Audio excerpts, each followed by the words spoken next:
প্রত্যেককে স্বাগত জানাচ্ছি সারাবেলা সংলাপে। আপনাদের সঙ্গে আমি আছি Jabbar Hossain. Online news portal আজ সারাবেলার অফিসিয়াল ফেসবুক পেজ থেকে সরাসরি সম্প্রচার হচ্ছে সারাবেলা সংলাপ। আজকের অনুষ্ঠানের অতিথি রয়েছেন চারজন সম্মানিত ব্যক্তি। চলুন তাদের সঙ্গে আমরা পরিচিত হয়ে নিই। এবং আজকের আলোচনার বিষয় হচ্ছে গণমাধ্যমের চরিত্র। রয়েছেন সাবেক প্রধান তথ্য কমিশনার অধ্যাপক ডক্টর গোলাম রহমান, এনটিভির বার্তা প্রধান জহিরুল আলম, রয়েছেন চিকিৎসক এবং গণমাধ্যম ব্যক্তিত্ব আব্দুল তুষার, সঙ্গে রয়েছে আমি জব্বার হোসেন। আপনাদেরকে আবারও শুভেচ্ছা এবং অভিনন্দন জানিয়ে শুরু করতে যাচ্ছি। আজকে আমরা যে সময়টাতে বসে আলাপ করছি কিংবা এই আলোচনায় যাচ্ছি, আজকের এই দিনটি একটি বিশেষ দিন। আমরা জানি যে এই দিনটি ছিল এক সময় স্বৈরাচার প্রতিরোধ দিবস, এবং এই দিনটি জায়জা দিন পত্রিকার সম্পাদক শফিক রেহমানের চেষ্টায় একটি বাণিজ্যিক দিবসে পরিণত হয়।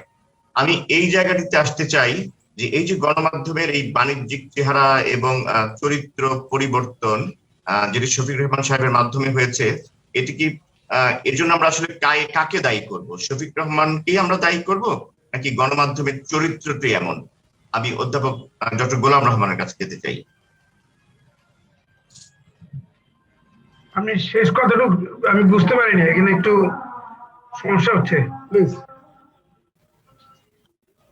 আমি জানতে চাচ্ছিলাম এই যে আজকে যে দিবসটি স্বৈরাচার প্রতিরোধ দিবস, এই দিবসটি কে পরিবর্তন করা হয়েছে একটি বাণিজ্যিক দিবসে, এবং এর পিছনে শফিক রহমান সাহেবের একটি ভূমিকা রয়েছে।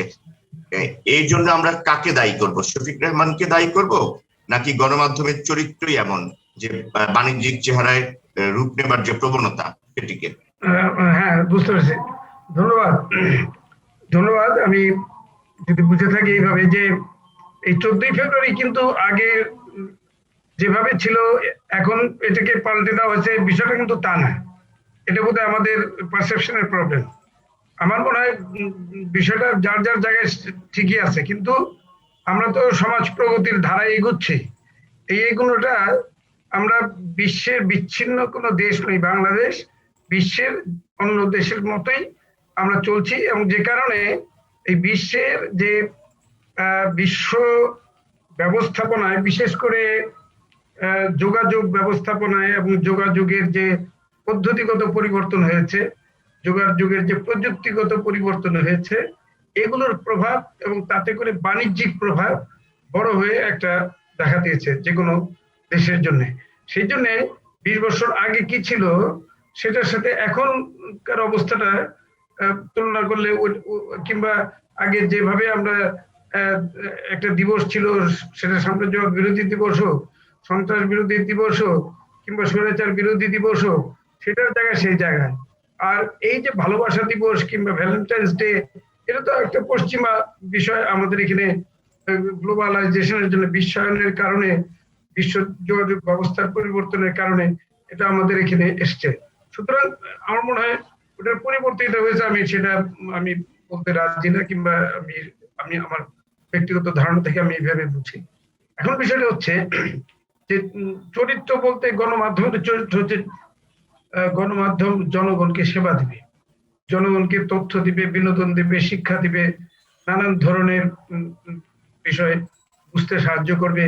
সুতরাং গণমাধ্যমের চরিত্রটা হওয়া উচিত যে এটা একটা জনমুখী মাধ্যম, গণমুখী মাধ্যম। এটি জনগণকে স্বাভাবিকভাবে তথ্য ব্যবস্থায় সম্পৃক্ত রাখবে, এটা বিনোদন দিবে অবশ্যই, এবং একই সাথে জাতীয় উন্নয়ন বলতে, আন্তর্জাতিক উন্নয়ন বলতে আমরা যত রকম উন্নয়ন বুঝি, এবং সব ধরনের উন্নয়নেই এই গণমাধ্যম কোনো না কোনো ভাবে পার্টিসিপেট করবে, এবং তারা মানবতার জন্য কাজ করবে, মানুষের জন্য তারা কাজ করবে। তবে এটা ঠিক, গণমাধ্যম তো আর রাতারাতি জনগণের ভাগ্য পরিবর্তন করে দিতে পারবে না, কারণ জনগণের গণমাধ্যমের কতগুলো নিজস্ব বৈশিষ্ট্য আছে, কতগুলো চারিত্রিক বৈশিষ্ট্য আছে, যেগুলো যদি আমি এইভাবে ধরি যে গণমাধ্যম কারা চালায়, গণমাধ্যমের মালিকানা কারা, গণমাধ্যমে কাজ করে কারা, এবং আলটিমেটলি গণমাধ্যম কার কথা বলে। এখন অনেক সময় আমরা দেখি অডিয়েন্স হিসেবে, আমরা শ্রোতা, দর্শক, পাঠক হিসেবে, যে আমরা কোথাও অবস্থান করি না, আমাদের নামে সবকিছু চালানো হয়। অর্থাৎ গণমাধ্যম ব্যবসায়িক ভাবে যা সফল মনে করেন তাই চালান, এবং সেখানে কর্পোরেট পুঁজির লগ্নি কিংবা কর্পোরেট পুঁজির যে বড় ধরনের একটা ব্যবসার ঝোঁক কিংবা মুনাফার ঝোঁক, সেটা বড় রকম ভাবে আছে, যা নাকি আগে গণমাধ্যম হয়তো ঠিক এই চরিত্রের ছিল না। কিংবা বলা যেতে পারে যে যেহেতু সব জায়গাতে একটা বাণিজ্যিক কিংবা ব্যবসায়িক দৃষ্টিভঙ্গি কাজ করছে, এখন মানুষের বেঁচে থাকাই বোধহয় বাণিজ্যিক কারণে বেঁচে থাকা কিংবা ব্যবসায়িক কারণে বেঁচে থাকা, গণমাধ্যমও এই জায়গাতেই বোধহয় অবস্থান করে ফেলেছে। কিন্তু সামাজিক দায় দায়িত্ব হিসেবে সমাজের একটা সহায়ক শক্তি হিসেবে গণমাধ্যমের যে আলাদা একটা ভূমিকা আছে, এটা গণমাধ্যম অনেক সময় ভুলে যায়। অনেক সময় এই সমাজে সে থেকেও অনেক সময় ভুলে যায় এই কারণে যে তার অন্য দিকগুলো তার কাছে প্রধান বিষয় হয়ে দাঁড়ায়।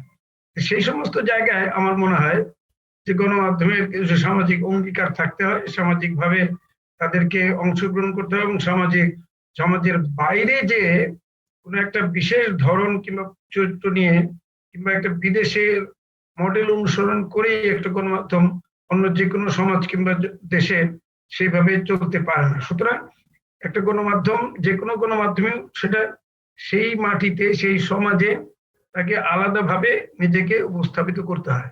সুতরাং আমি এইভাবে বুঝতে চাই গণমাধ্যমের চরিত্রকে। অধ্যাপক ডক্টর গোলাম রহমান, আপনার কাছে আবারও ফিরবো। আমরা যেতে চাই একটু ডক্টর আব্দুল তুষার আপনার কাছে। প্রফেসর গোলাম রহমান বলেছেন যে গণমাধ্যম শিক্ষা মানবতার জন্য কাজ করবে, সুস্থ বিনোদনের জন্য কাজ করবে। আমরা জানি যে আপনি মালিকানা সূত্র একটি টেলিভিশন চ্যানেলের সঙ্গে যুক্ত এবং দীর্ঘদিন আপনার টেলিভিশন ক্যারিয়ার এবং অভিজ্ঞতা। আপনি যদি বলেন আমাদের গণমাধ্যমের চরিত্র কোন দিকে যাচ্ছে, কোন দিকে যাবার কথা ছিল? গণমাধ্যম কোন দিকে যাবার কথা ছিল এই নির্দেশনা কখনোই আমাদের এখানে ছিল না। কেননা আমাদের এখানে গণমাধ্যমের কোন নির্দিষ্ট লক্ষ্য কখনোই তৈরি হয়নি এবং গণমাধ্যমের কোন নির্দিষ্ট চরিত্র কখনো তৈরি হয়নি। গণমাধ্যম সেইভাবেই গড়ে উঠেছে যেভাবে বিনিয়োগকারীরা এটাকে গড়ে তুলতে চেয়েছেন। একটা সময় দেশে সরকারি গণমাধ্যম ছিল, কিন্তু সেই মাধ্যমগুলি সরকারি প্রচার যন্ত্রে পরিণত হওয়ায় এবং বিশ্বাসযোগ্যতা হারানোর কারণে পাঠক হারিয়ে ফেলে। এবং আপনারা জানেন যে বাংলাদেশের প্রথম টেলিভিশন চ্যানেল বাংলাদেশ টেলিভিশন, সেটাও দর্শকপ্রিয়তা হারায়। এটি হারানোর ফলে কি হয়, আমরা দেখি যে ব্যক্তিগত বিনিয়োগে টেলিভিশন চ্যানেল তৈরি করতে পুঁজিপতিরা এগিয়ে আসেন এবং পুঁজিপতিরা প্রথমে বিনোদনের প্রতিশ্রুতি দিয়ে এসেছিলেন। বাংলাদেশে প্রথম যে 3টি টেলিভিশন চ্যানেল স্থাপিত হয়েছিল তার মধ্যে 2টি ছিল বিনোদনের কথা বলে আসা, আর একটি একুশে টেলিভিশন, সেটি সংবাদ এবং বিনোদন দুটোই করতো। কিন্তু তারা বাংলাদেশ টেলিভিশনের টেরেস্ট্রিয়াল যে ট্রান্সমিটার আছে সেই ট্রান্সমিটার ব্যবহার করে নিজেদের ভাড়া দিয়ে তারা নিজেদেরকে সম্প্রচার করতো। তার মানে সরকারি ট্রান্সমিশন ইকুইপমেন্টের উপরে তাদের এক ধরনের নির্ভরশীলতা ছিল।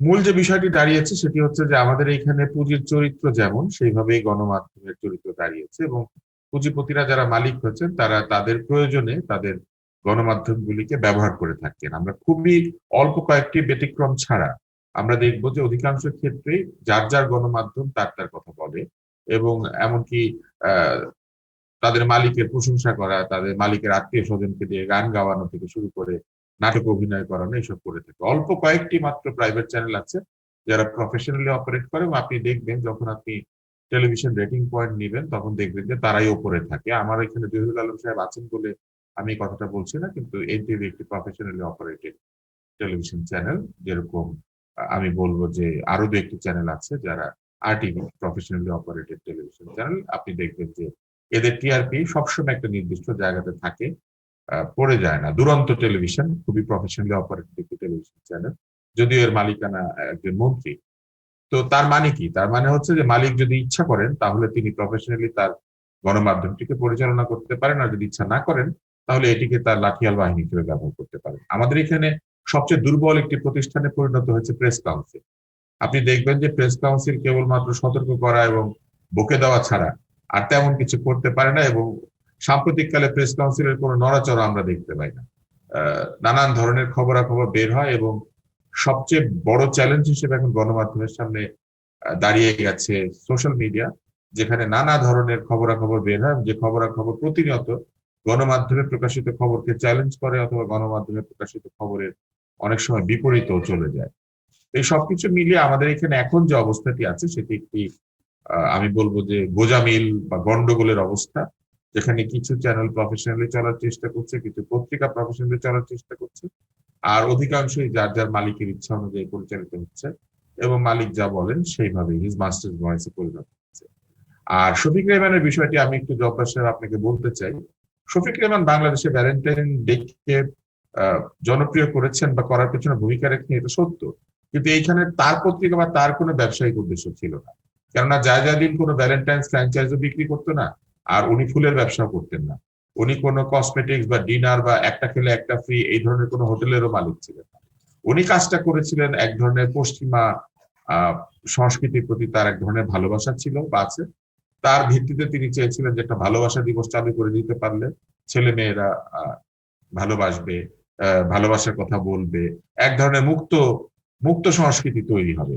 যেহেতু শফিক রেহমানের সেই রকম কোন রাজনৈতিক দৃষ্টিভঙ্গি ছিল না এবং দিনটি যেহেতু কোইনসাইড করে গেছে 14 ফেব্রুয়ারি স্বৈরাচার প্রতিরোধ দিবসে, এবং যখন জনগণ দেখেছে যে সেই পতিত স্বৈরাচার সংসদে গিয়েছে, ক্ষমতার দর কষাকষিতে পতিত স্বৈরাচার বাটখারা হিসেবে ব্যবহৃত হচ্ছে, অর্থাৎ কখনো এইদিকে কখনো ওই দিকে গিয়ে ক্ষমতার পাল্লায় বাটখারা হয়ে গেছেন তিনি, এবং কখনো তিনি সিএমএইচ এ বন্দি দশা কাটাচ্ছেন, কখনো জেলখানায় যাচ্ছেন, কখনো তার স্ত্রীর সঙ্গে বিচ্ছেদ করছেন, অর্থাৎ তার এই যে ক্যারিকেচার এবং তাকে নিয়ে যে দুটি বৃহৎ দলের টানাটানি, এই বিষয়গুলি যেটা করেছে এই স্বৈরাচার প্রতিরোধের বিষয়টাকে হাস্যকর করে দিয়েছে। আমি বলবো যে এই স্বৈরাচার প্রতিরোধ দিবস যে আজকে লোকে মনে রাখছে না, এর বড় কারণ হচ্ছে রাজনৈতিক দলগুলির এই স্বৈরাচারের সঙ্গে সখ্যতা এবং স্বৈরাচারকে কোলে বসানোর যে প্রবণতা, এই প্রবণতা থেকে এই স্বৈরাচার প্রতিরোধ দিবস শুধু না, স্বৈরাচার বিরোধী পুরো আন্দোলনটাই এক ধরনের প্রশ্নবিদ্ধ হয়ে গেছে, এক ধরনের তামাশায় পরিণত হয়েছে। শুধু যে 14 তারিখের মানুষগুলিকে আপনারা মনে রাখেন নাই তা তো না, আপনারা নূর হোসেন দিবসও ঠিক মতো পালন করেন না, আপনারা শহীদ জিহাদের কথা ঠিক মতো বলেন না, আপনারা ওই স্বৈরাচার বিরোধী যে আন্দোলনে বহু মানুষ আহত হয়েছে তাদেরকে কোনো রাষ্ট্রীয় অনুষ্ঠানে বা কোথাও দাওয়াত দেন না, তাদের কোনো খোঁজ খবর করেন না। তো এইগুলো যদি করেন তাহলে স্বৈরাচার দিবস মানুষ মনে রাখবে কেন? মানুষ মনে রাখে নাই। আর এটাও মনে রাখতে হবে যে আজকে যারা তরুণ, তাদের জন্ম কিন্তু 90 সালের পরে, তারা দেখে নাই এই পুরা বিষয়টা যে 90 সালে কি হয়েছিল। ফলে 90 থেকে আজকে 2020, যে ছেলেটি 90 সালে জন্মেছে তার আজকে বয়স 30 বছর, 31 বছরে সে পা দিবে। এই ছেলে তো জীবনে বা এই মেয়ে তো জীবনে স্বৈরাচার কি জিনিস বোঝে নাই, দেখে নাই। স্বৈরাচার প্রতিরোধ দিবসের কোনো ব্যঞ্জনা কিংবা কোনো আবেগ অনুভূতি তার জীবনে নাই। আপনারা কি আপনাদের যে টেলিভিশন চ্যানেল আছে, রেডিও আছে, আপনাদের যে গণমাধ্যম আছে, কোথায় এই বিষয়গুলিকে নিয়মিত তুলে ধরেছিলেন? শফিক রেহমান না হয় খুব ভ্যালেন্টাইন দিবসের কথা বলে অপরাধ করেছে, কিন্তু অন্য যে মাধ্যমগুলি আছে তারা কি খুব তাদেরকে মনে করে মানুষকে জানানোর চেষ্টা করেছিলেন? একটা স্মৃতিচিহ্ন, একটা স্মৃতিসভা, যে জায়গাতে এই অপরাধগুলি সংঘটিত হয়েছিল সেইগুলিকে কোনোভাবে মানুষকে মনে করিয়ে দেওয়ার ব্যবস্থা করা কিছু কি করেছেন? তো সেই কারণে এটা হারিয়ে গেছে। এটার সঙ্গে শফিক রেহমানের কোনো, আমি মনে করি না খুব বিরাট অবদান আছে। বরং হ্যাঁ, ভ্যালেন্টাইন দিবস তিনি এনেছিলেন, মানে জনপ্রিয় করেছেন, কিন্তু উনি যেহেতু ফুল কার্ড লতা পাতা বিক্রি করতেন না এবং উনি যেহেতু কোনো রেস্টুরেন্টের মালিকও না, ফলে ওনার আসলে এখানে ব্যবসায়িক কোনো উদ্দেশ্য ছিল বলে আমার মনে হয়। ধন্যবাদ ডক্টর আব্দুল তুষার। জহির আলম, আপনার কাছে আমরা একটু যেতে চাই, আপনি যদি এই প্রশ্নটি বলেন। আমি দুজনের বক্তব্যের সঙ্গে পুরোপুরি একমত। আসলে যে 3 দশকের যে বিবর্তনটা ঘটে গেছে, সেখানে শফিক রেহমান এখন আর কোনো রেলেভেন্ট আলোচনা নয়। এখন যেই 3 দশক আগে আমরা যেই চিত্রটি দেখেছিলাম, সেখান থেকে আমাদের যেখানে আসবার কথা ছিল সেই ডেভেলপমেন্ট কি আমাদের হয়েছে কিনা, আজকের অবস্থানে আমরা কি সেই কমপ্লাসেন্সি আমাদের মধ্যে তৈরি হয়েছে কিনা, আমরা কি বলতে পারি কিনা বুক ফুলে যে আমরা 30 বছরে আমরা অনেক দূর এগিয়েছি, আমাদের অনেক পরিবর্তন হয়েছে, মিডিয়া একটা বড় জায়গায় গেছে, একটা অ্যাকাউন্টেবিলিটি এস্টাবলিশ হয়েছে, আমরা প্রতিনিয়ত অবজেক্টিভিটির কথা বলছি, আমরা মালিকানার প্রসঙ্গ বলছি। কি পরিবর্তন আমরা আনতে পেরেছি এই 30 বছরে? নাম্বার 1 হচ্ছে যে লাইসেন্সিং অ্যাওয়ার্ডিং, কাদেরকে আমরা লাইসেন্স দিচ্ছি সেই লাইসেন্সিং প্রক্রিয়ার মধ্যে কিন্তু আমরা আজও স্বচ্ছতা আনতে পারিনি। আমরা এখনো পর্যন্ত একটা পলিটিক্যাল ক্রোনিজমের মধ্যে আছি, যারা যেই পার্টির সমর্থক, যে পার্টির চাটুকারিতা করেন, যে পার্টির সঙ্গে অ্যালাইন, তারাই কিন্তু টেলিভিশন, নিউজ পেপার বা ইত্যাদি গণমাধ্যমের মালিকানা পাচ্ছেন। এটা তো একটা দিবালোকের মতো স্পষ্ট। সুতরাং এখন আমাদের একটা মাল্টিফেসেটেড একটা অ্যানালিসিস দরকার। সেটা হচ্ছে একদিকে হচ্ছে যে আমাদের মিডিয়া কর্মীদের বা গণমাধ্যমে যারা কাজ করি তাদের একটা বা বাস্তব অ্যানালিসিস দরকার, তাদের সামর্থ্য, তাদের দক্ষতা, তাদের তাদের তাদের পারফরমেন্স, সেগুলো নিয়ে আমরা বিবেচনা করতে পারি। সামগ্রিকভাবে আমাদের রাষ্ট্র কাঠামো সেটা আমরা বিবেচনা নিতে পারি। আমি যদি রাষ্ট্র কাঠামোর দিক থেকে আসি, হ্যাঁ, এটা নিয়ে হয়তো বা কোনো রিজিম স্পেসিফিক না বললেও এটা বলা যায় যে কোনো রিজিমেই মিডিয়া খুব ভালো অবস্থায় ছিল না। মিডিয়া সবসময় একটা বৈরী অবস্থার মধ্য দিয়ে এগিয়েছে এবং নানা ধরনের প্রতিকূল অবস্থার মধ্য দিয়ে কিন্তু মিডিয়াকে এগোতে হয়েছে। আজকে মিডিয়া যে পরিস্থিতির মুখোমুখি হয়েছে, এটা rising above any political affiliation বলা যায়, যে একটা ভয় অথবা একটা সেলফ সেন্সরশিপ এবং একটা আনুকূল্যের পরিস্থিতির মধ্য দিয়ে যাচ্ছে। যে যাদের সঙ্গে অ্যালাইন্ড আছে, যেই যেভাবে চাটুকারিতা করতে পারছে, আমি বলছি এটা is not all about political চাটুকারিতা, এখানে ফাইন্যান্সিয়াল মাফিয়া, এখানে গোষ্ঠী স্বার্থ, এখানে অল অ্যাবাউট কোটারি ইন্টারেস্ট। তারপরেও আমি বলবো যে মিডিয়া কর্মীরা একটা কঠিন সংকটের মধ্যে, আপনি দেখেন যে কোভিড সিচুয়েশনের মধ্য দিয়ে তারা যে পরিস্থিতিটা পার করেছে, এটা এর থেকে দুর্দিন, এর থেকে কঠিন অবস্থা কিন্তু মিডিয়া কর্মীদের জন্য আর কিছুই হতে পারে না। তারপরেও কিন্তু কর্মীরা সার্ভাইভ করছে এবং আপনার চেষ্টা করছে। মিডিয়ার যে যারা এই মুহূর্তে মাঠে আছেন তারা নানা ধরনের সংকট এবং নানা ধরনের দুর্যোগের মধ্য দিয়ে যাচ্ছেন। তারপর আমি বলবো যে এই পরিস্থিতির মধ্যে আমাদের সামগ্রিকভাবে যে পরিবর্তনটি আনা দরকার ছিল সেটি হচ্ছে যে আপনার যে প্রাতিষ্ঠানিক একটা পরিবর্তন, প্রাতিষ্ঠানিক একটা সংস্কার, সেই সংস্কার কিন্তু আমরা আনতে পারিনি এবং সেখানে ভয়ের সংস্কৃতি চালু হয়েছে, ইন্টিমিডেশন চালু হয়েছে, অ্যাকাউন্টেবিলিটি চালু হয়নি। আপনার মোরওভার আমাদের কিছু নতুন নতুন আইন জারি করা হয়েছে, এই আইনগুলো দিয়ে আমাদের সেলফ সেন্সরশিপকে এনশিওর মানে কি বলে যে ইম্পোজ করা হয়েছে এবং এইটার একটা কনসিকুয়েন্স কিন্তু আজকে মিডিয়া মধ্যে কিন্তু জেগে বসেছে। এর ফলাফল যেটা হচ্ছে সেটা হচ্ছে যে শুধুমাত্র কোনো কি বলবো যে কোনো প্রতিষ্ঠান কিংবা কোনো সরকার, কোনো জনগোষ্ঠী কিন্তু ক্ষতিগ্রস্ত হচ্ছে না। আমি মনে করি যে সামগ্রিকভাবে একটা রাষ্ট্র কাঠামোই ক্ষতিগ্রস্ত হচ্ছে।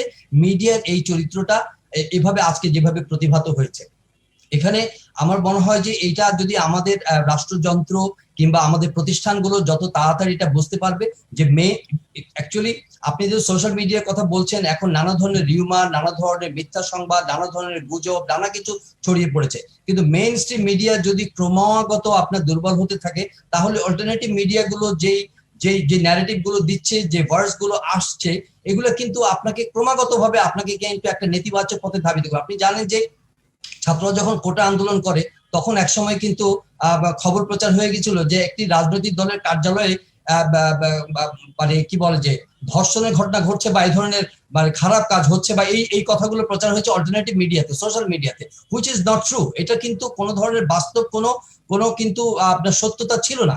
কিন্তু মেইন স্ট্রিম যতই বলুক না কেন যে না এরকম কিছু ঘটছে না, এটা কিন্তু বিশ্বাস করছে না। আপনি বিশ্বাস করছে কাকে? ওই সোশ্যাল মিডিয়াকে বিশ্বাস করছে। এবং সেখানে এই রিউমারটাকে যদি আপনি প্রোটেক্ট করতে চান, এনকাউন্টার করতে চান, কনফ্রন্ট করতে চান, তাহলে আমি মনে করি যে মেইন স্ট্রিম মিডিয়ার উপর আপনাকে ভরসা করতে হবে।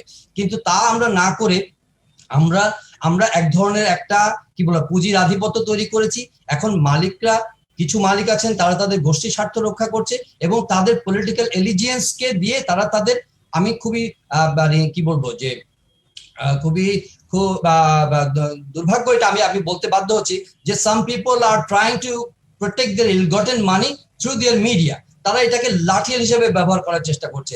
আমার মনে হয় যে এখন সময় এসেছে, এটা আমাদের যারা সরকার, রাষ্ট্র ব্যবস্থা, এটাকে যদি মানে ইনক্রিজিংলি একটা আন্ডারস্ট্যান্ডিং যদি না আসে যে মিডিয়াকে, বিশেষ করে মেইন স্ট্রিমকে যদি আমরা আরো শক্তিশালী না করি, অ্যাকাউন্টেবিলিটি তৈরি হবে না। আপনি দেখেন যে একটা ফাংশনাল মিডিয়া বা একটা ভালো মিডিয়ার সবচেয়ে বড় ইন্ডিকেটর কি, সেটা হচ্ছে কি যে দেশে যদি আপনার কারাপশন ফ্রি যদি হতো, তাহলে আমি মনে করতাম যে বাংলাদেশে আপনার মিডিয়া ফাংশনাল আছে। বাংলাদেশে কি আমরা কারাপশন ইন্ডেক্সে কি কখনো বুক খুলিয়ে বলতে পেরেছি যে না আমরা ভালো অবস্থায় আছি? তার মানে কি মিডিয়া ফ্রিডম যদি এনশিওর করতে আপনি না পারেন, তাহলে কারাপশন এলিমিনেট করতে পারবেন না, আপনি ক্রাইম এলিমিনেট করতে পারবেন না, আপনি মাদক এলিমিনেট করতে পারবেন না। তাহলে আপনি ফ্রি মিডিয়াকে যদি আপনি যথেষ্ট ভাবে যদি আপনি যদি বাড়তে না দেন, যদি তাকে গ্রো করতে না দেন এবং তাকে যদি আপনি সাপোর্ট না করেন with all amenities and with all facilities, with all legal system, তাহলে কিন্তু এটার ক্যাজুয়ালিটি কিন্তু সবাই। এটা আমরা আজকে মিডিয়া কর্মীরা কিন্তু সবচেয়ে লোয়েস্ট পেইড প্রফেশনাল, এবং এই লোয়েস্ট পেইড প্রফেশনালদের এই লো পের কারণে কিন্তু এটা ইনক্রিজিংলি এটা আনসাস্টেনেবল পেশা হয়ে যাচ্ছে কিন্তু মিডিয়া। ভালো কর্মী, পরিশ্রমী কর্মী, মেধাবী কর্মী, আপনার সৎ কর্মী আপনি দেখবেন যে ক্রমাগত কমে যাচ্ছে। জব্বার ভাই, আপনি দেখবেন যে অনেক ভালো ছেলেরা আছে যে তারা এই কোভিড এর পরে এসে তারা কিন্তু চাকরি ছাড়তে বাধ্য হচ্ছে, because this is not a sustainable career. সুতরাং এটা আমি মনে করি যে একটা, আপনি শফিক রেহমানের সাহেবের প্রসঙ্গ তুলে বলেছেন, হ্যাঁ 30 বছর আগে ওনার কি পারপাস ছিল বা আমি তো তুষার ভাইয়ের সঙ্গে একমত যে উনি ওনার ইন্টেনশন নিয়ে আমার তো মনে কোনো প্রশ্ন নেই। একটা 30 বছর আগে উনি যেই ভাবনা থেকে দিনটি শুরু করে থাকুন না কেন, সেটার একটা পজিটিভ একটা এভলিউশন হওয়া দরকার ছিল, সেদিকে কিন্তু আমরা যেতে পারিনি। আমরা এখন এটা নিয়ে আলাপ করছি যে মিডিয়া গুলো তাদের সাস্টেইনেবিলিটি প্রশ্নে, যেখানে তারা কি করে, মিডিয়ার কাজ হচ্ছে নিউজ এন্ড ভিউজ নিয়ে কাজ করে। কি করে এখন তারা ইভেন্ট অর্গানাইজ করে বিজ্ঞাপনের জন্য, তারা আচারের প্রতিযোগিতা করে, তারা আপনার রান্নার অনুষ্ঠান করে সার্ভাইভ করার চেষ্টা করছে। কিন্তু বেসিক্যালি আমাদের যে এডিটোরিয়াল প্রতিষ্ঠানগুলো, সেই এডিটোরিয়াল প্রতিষ্ঠানের কোনো উন্নতি হয়নি, আমাদের কন্টেন্টে কোনো ডাইভার্সিফিকেশন হয়নি। আপনি দেখেন যে 30টা 40টা চ্যানেল আছে, তাদের কন্টেন্টের মধ্যে কোনো ধরনের কোনো বৈচিত্র্য নাই। কে দেখবে আপনার এই মেইন স্ট্রিমের এই প্রোডাক্ট কেউ দেখবে না। এবং সেই কারণে আমাদের কিন্তু ইনভাইট করছে যে ফরেন টেলিভিশন চ্যানেলস গুলো। তো ফরেন টেলিভিশন চ্যানেল যদি কন্টেন্ট ভালো হয়, আপনি কিভাবে কনফ্রন্ট করবেন? আপনার কোয়ালিটি ইমপ্রুভ যদি না করেন, আপনার পারফরমেন্স যদি ভালো না হয়, আপনার যদি প্রশিক্ষণ না থাকে এবং আপনাকে সিস্টেমিক কোনো সাপোর্ট না থাকে, তাহলে আমার মনে হয় না এই মেইনস্ট্রিম মিডিয়াকে আপনি খুব ভালোভাবে গ্রো করাতে পারবেন। আরেকটা কথা বলে রাখি, সেটা হচ্ছে যে আমরা তো অনেক বিষয় নিয়ে গর্ব করি, নিশ্চয়ই আমাদের গর্বের জায়গা আছে, আমরা কিন্তু ডেভেলপমেন্টের দিক থেকে অনেক ক্ষেত্রে এগিয়েছি। কিন্তু যদি আপনার মিডিয়া সূচক আপনি দেখেন, প্রতি বছর যদি মিডিয়া সূচক আছে, আপনি বিলিভ করেন অথবা না করেন, আমরা কিন্তু ইনক্রিজিংলি মিডিয়া সূচকে কিন্তু আমরা পিছিয়ে যাচ্ছি। তো আমি মনে করি হ্যাঁ, আমরা সমালোচনা করছি, আমরা কথা বলতে পারছি না তা আমি বলবো না, আমরা কথা বলছি, কিন্তু এটা কতটা মিনিংফুল, কতটা প্রোডাক্টিভ, কতটা কি বলে কার্যকর ভাবে করতে পারছি, আমাদের যারা মিডিয়ার যারা উচ্চ পদস্থ যারা আছেন, দুঃখের সঙ্গে বলতে হয় যে অধিকাংশেরই আপনার কি বলবো যে অবস্থান নির্ণীত হয় আপনার বিভিন্ন মহলের সঙ্গে তাদের যোগাযোগ কানেক্টিভিটি, সেটা তাদের প্রফেশনাল চরিত্রের ভিত্তিতে কিন্তু আপনার নিউজ রুমের নেতৃত্ব নির্বাচিত হয় না, বেশিরভাগ ক্ষেত্রে দেখা যায়। আমি দুঃখের সঙ্গে বলতে বাধ্য হচ্ছি। সুতরাং এই কথাগুলো আমি একটু ব্লান্টলি বলেছি, আমি যদি সুযোগ পাই আবার বলবো। ওভার টু ইউ জব্বার ভাই। জহুরুল আলম, ধন্যবাদ আপনাকে। আমরা সামর্থ্য এবং দক্ষতার বিষয়ে আবারও আলাপ করব। আমি আপনার কাছে আবারও ফিরতে চাই। আপনি বলছিলেন যে সোশ্যাল মিডিয়া এবং মেইন স্ট্রিম মিডিয়া, আমরা যদি বিশ্বাস অবিশ্বাসের জায়গায় যাই, সোশ্যাল মিডিয়াকে যে পরিমাণ বা যে ধরনের বা যেরকম করে বিশ্বাস করছে, মেইন স্ট্রিম মিডিয়াকে অনেক সময় বিশ্বাস করছে না। এটার ঘাটতিটা কোন জায়গায়? আমাকে বলছে জি জহুরুল ইসলাম। জি জি ধন্যবাদ। যে আমি তো এখানে আমাদের সামর্থ্যের প্রসঙ্গটি এই কারণে আনছি যে আমাদের মধ্যে ধরেন আমাদেরকে একটা ডিজিটাল সিকিউরিটি অ্যাক্ট দেওয়া হয়েছে। এখন ডিজিটাল সিকিউরিটি অ্যাক্টের অর্থ হচ্ছে কি আমাদেরকে প্রোটেকশন দেওয়া, আমাদেরকে কমফোর্ট দেওয়া, যাতে করে একজন with all responsibility, with all credibility, with all objectivity, যাতে মেইন স্ট্রিম জার্নালিস্টরা কাজ করতে পারে এবং ন্যাশনাল ইন্টারেস্ট প্রোটেক্ট করে আপনার সত্য উদ্ঘাটন করতে পারে বা মানে আপনার প্রকৃত নিউজটি প্রচার করতে পারে। কিন্তু এই ধরনের একটা আইন যদি আপনার ভিতরে একটা ফিয়ার তৈরি করে, একটা যদি কনফিউশন তৈরি করে, একটা যদি আনসার্টেনটি তৈরি করে যে না আমি, তখন কি হয় আপনার মধ্যে কিন্তু একটা সেলফ সেন্সরশিপ ডেভেলপ করে। এখন কেউ আপনাকে কিন্তু টেলিফোনিক অ্যাডভাইস করছে না, কেউ আপনাকে কিন্তু চাপ দিচ্ছে না, সেই অবস্থা দেশে নেই। কিন্তু একটা আইন যখন করা হয়, তখন আইনের যে ধারাগুলো আছে সেই ধারাগুলোতে আপনি কিভাবে প্র্যাকটিস করবেন, এই প্র্যাকটিসের ক্ষেত্রে দেখা যায় তখন মালিকরা এক ধরনের চিন্তায় থাকে, দুশ্চিন্তায় থাকে, বিকজ তারা কিভাবে লাইসেন্স পেয়েছেন আপনি জানেন। তারপরে যারা প্রফেশনাল জার্নালিস্ট আছেন তারা তাদের চাকরি রক্ষা করার স্বার্থে তখন এক ধরনের সেলফ সেন্সরশিপ তৈরি করে। আর সেলফ সেন্সরশিপ যখন আসে, তখন কিন্তু আপনার প্রকৃত চিত্র তুলে ধরার ক্ষেত্রে নানা প্রতিবন্ধকতা তৈরি হয় এবং তার ক্যাজুয়ালিটি হচ্ছে মেইনস্ট্রিম মিডিয়া। তো মেইনস্ট্রিম মিডিয়া যখন আপনার সত্য বিষয়টি যদি প্রপারলি তুলে ধরতে না পারে, একটা ইনভেস্টিগেশন যদি প্রপারলি করতে না পারে, তখন নানা ধরনের গুজবের ডালপালা তো সোশ্যাল মিডিয়া, অল্টারনেটিভ মিডিয়াতে গজাবে। That is the reality. আমরা একটু ডক্টর গোলাম রহমান আপনাকে শুনতে যাচ্ছিলাম এই প্রসঙ্গে, আপনি যদি বলেন।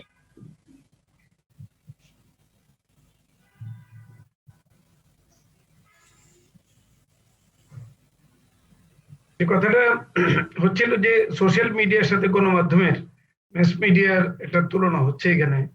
আমার মনে হয় তুলনাটা খুব বেশি অমূলক, তুলনাটা খুব বেশি ফেয়ার না। কারণ সোশ্যাল মিডিয়াকে যে খুব বেশি মানুষ বিশ্বাস করে তা কিন্তু ঠিক না। এই কথাটা আমি মানতে রাজি না। কারণ হচ্ছে এন্ড অফ দ্য ডে সত্যিকার তথ্যের জন্য, সত্য নিউজের জন্য, সংবাদের জন্য সে কিন্তু গণমাধ্যমের উপরে নির্ভর এবং সে গণমাধ্যমকেই হয়তো তার খবর কিংবা পত্রিকা থেকে খবর পড়ে সে এনশিওর হয় যে বিষয়টা কি। তবে হ্যাঁ, সোশ্যাল মিডিয়াতে খুব ফাস্ট ইনফরমেশন তারা পেয়ে যায়, বন্ধু বান্ধব আত্মীয় স্বজনের কাছ থেকে দ্রুত তারা তথ্য পেয়ে যায় এবং অনেক তথ্যই আজগুবি তথ্য, অনেক তথ্য ফেক থাকে, অনেক মানে মন গড়া, কারো কারো ম্যানুফ্যাকচার্ড বিষয় থাকে, অনেক কিছু। তো সেগুলোর উপর কিন্তু এটার যে প্রাতিষ্ঠানিকতা সেটা কিন্তু এখন পর্যন্ত এই নিউ মিডিয়া কিংবা সোশ্যাল মিডিয়া এটা কিন্তু হয়ে ওঠেনি। প্রাতিষ্ঠানিকতা অর্থে আমি বলবো যে আমরা এখনো সোশ্যাল মিডিয়ার উপর ডিপেন্ড করতে পারি না। যদি একটা ভুল তথ্য তারা দেয়, যদি একটা মন গড়া তথ্য দেয়, কিংবা যদি একটা ইচ্ছা মতো ফেব্রিকেটেড নিউজ দেয়, কিংবা তাদের যখন যা খুশি তাই বলে বেড়ালো এরকম খবর যদি দেয়, তাহলে সেটা তো জনগণ নেবে না এবং জনগণ নেয় না। এবং এই যে নেয় না, এটাকে অস্বীকার করার কোনো সুযোগ নাই। এটাকে বুঝতে হবে যে সেটা শুধু ওই সোশ্যাল মিডিয়াকে তো ধরা যায় না যে কে প্রচার করলো, এটা কোথা থেকে প্রচারিত হলো। আমরা যেমন যেগুলো প্রাতিষ্ঠানিক ভাবে যেগুলো স্বীকৃত, যেমন ধরা যাক আজকে যে রেডিও টেলিভিশন পত্র পত্রিকা যেগুলো আছে তাদের ওয়েবসাইট আছে, তাদের অনলাইন ভার্সন আছে, সেটা কিন্তু আলাদা, তাদের কিন্তু একটা প্রতিষ্ঠান আছে।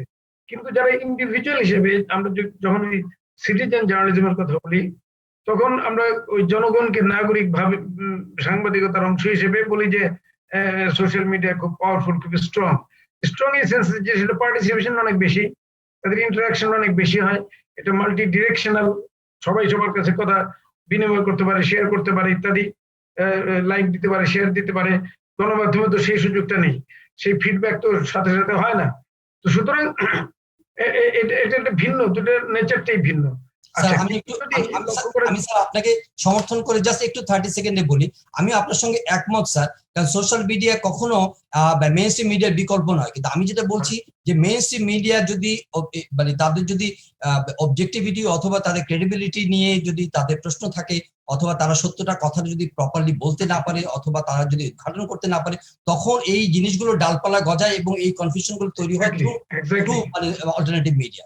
তাহলে বুঝতে হবে, সেই ক্ষেত্রে বুঝতে হবে যে যখন আমাদের ম্যাস মিডিয়া যখন ফেল করে তখন সোশ্যাল মিডিয়া কিন্তু জায়গাটা নিয়ে নেয়। এবং অনেক ক্ষেত্রে আছে যে সোশ্যাল মিডিয়া খুব দ্রুত অনেক কিছু প্রেজেন্ট করে দেয়, শেয়ার করে ফেলে অনেক ক্ষেত্রে, কিন্তু গণমাধ্যম তার বিচার বিবেচনায় হয়তো সেই ভেরিফিকেশন না করে নিউজটি দিতে পারে না। এটা স্বাভাবিকভাবেই তার একটা সীমাবদ্ধতা এবং সেখানে দায়িত্ববোধেরও ব্যাপার আছে। সুতরাং দায়িত্ববোধের কথা যদি বলতে হয়, দায়িত্বশীল আচরণ যদি করতে হয়, তাহলে গণমাধ্যমকে সেই সময়টা দিতে হবে, উপায় নেই। এখন সেখানে তো ওই দায়িত্বশীল বলেই তো অডিয়েন্স তার উপর নির্ভর করবে এবং সেখানে যা খুশি প্রচার করে ওর মুহূর্তে বলতে পারবে না যে না এটা আমি ভুল দিয়েছি, ভুল হয়ে গেছে। এটা একটা প্রতিষ্ঠানের জন্য অনেক অনেক বড় ধরনের একটা মানে দায়িত্ব স্খলনের ব্যাপার। সুতরাং সেখানে আমার মনে হয় ওই জায়গাটায় যখন আমরা দেখি যে স্বাভাবিকভাবে যখন তথ্য প্রবাহিত হয় না, যখন নর্মাল ফ্লো অফ ইনফরমেশন হয় না, যখন ফ্লো অফ ইনফরমেশন কোনো না কোনো ভাবে বাধাপ্রাপ্ত হয়, তখন কিন্তু ওই গুজব কিংবা রিউমার কিংবা ওই যে তথ্যের সাথে ডালপালা গজায়, কালার হয়, নানান ধরনের মতবাদ আসে, নানান ধরনের মিথ্যাচার আসে ইত্যাদি। আবার কেউ আছে যে সামাজিক মাধ্যমে মিথ্যাচার করে ইচ্ছা করেই করে, তারা ইন্টেনশনালি করে, তাদের মোটিভই ওটা, কিংবা তারা অনেক কিছু এরকম আমরা জানি যে বহু ঘটনা।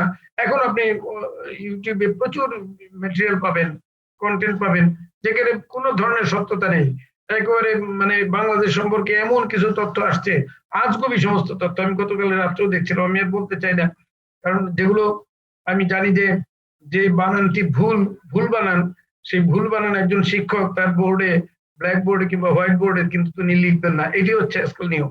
কারণ হচ্ছে যেটা একটা নেগেটিভ ইমপ্রেশন ক্রিয়েট করে আমাদের ব্রেনে। সুতরাং যেটা ভুল, যেটা সত্যি নয়, যেটা যে বিষয়টা আমরা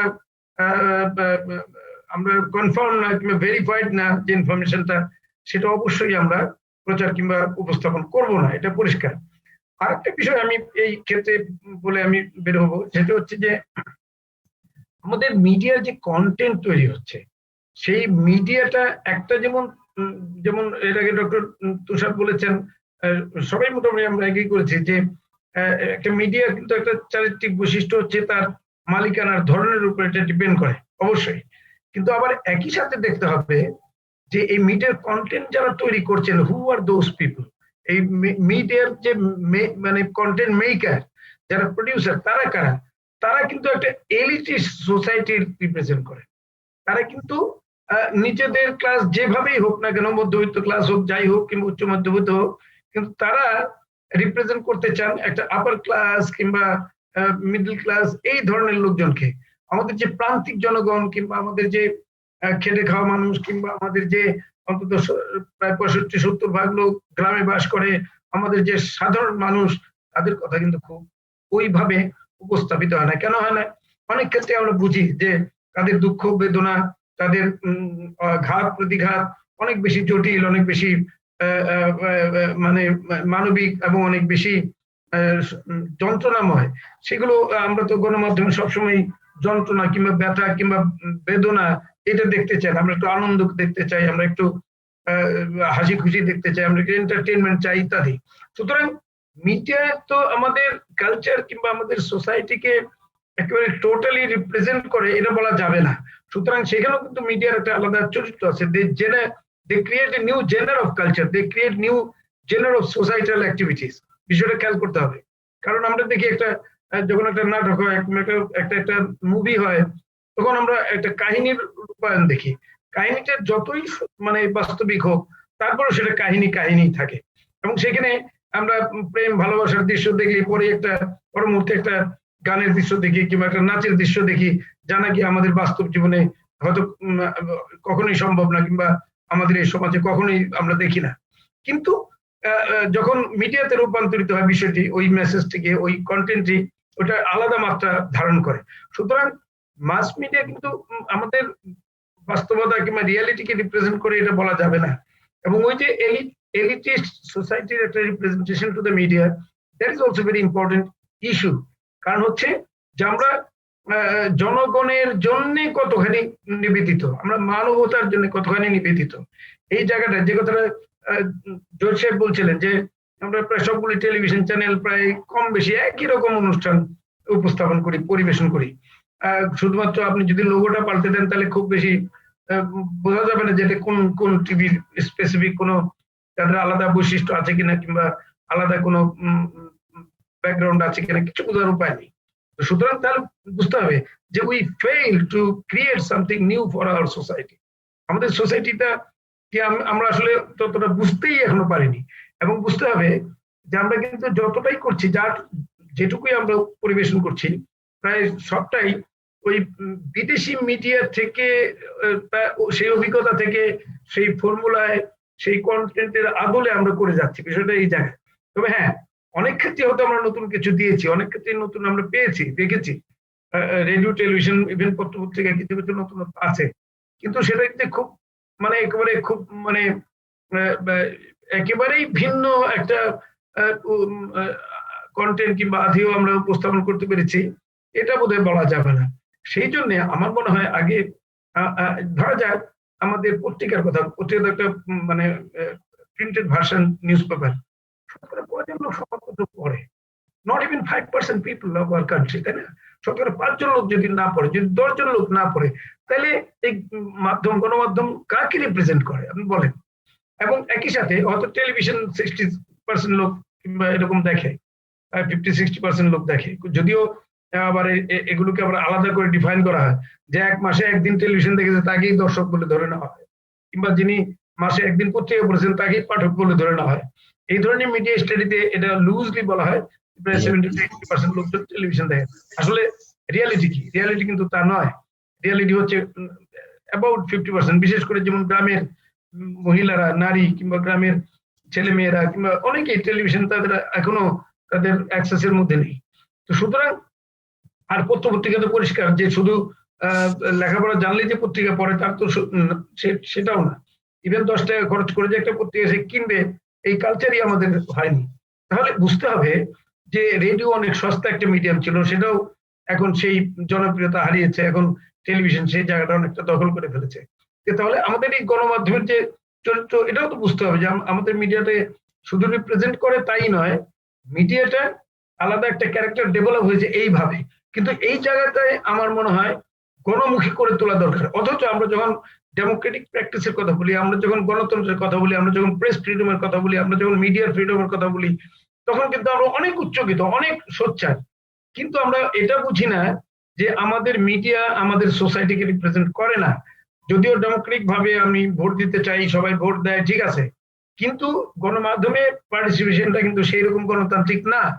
তাহলে এই যে এলিট ক্লাস কিংবা একটা বিশেষ শ্রেণী কিংবা জেনারেল যে আলাদা রিপ্রেজেন্টেশন, এইখান থেকে বেরিয়ে না আসা পর্যন্ত আমরা গণমুখী গণমাধ্যম বলতে পারবো বলে মনে হয় না।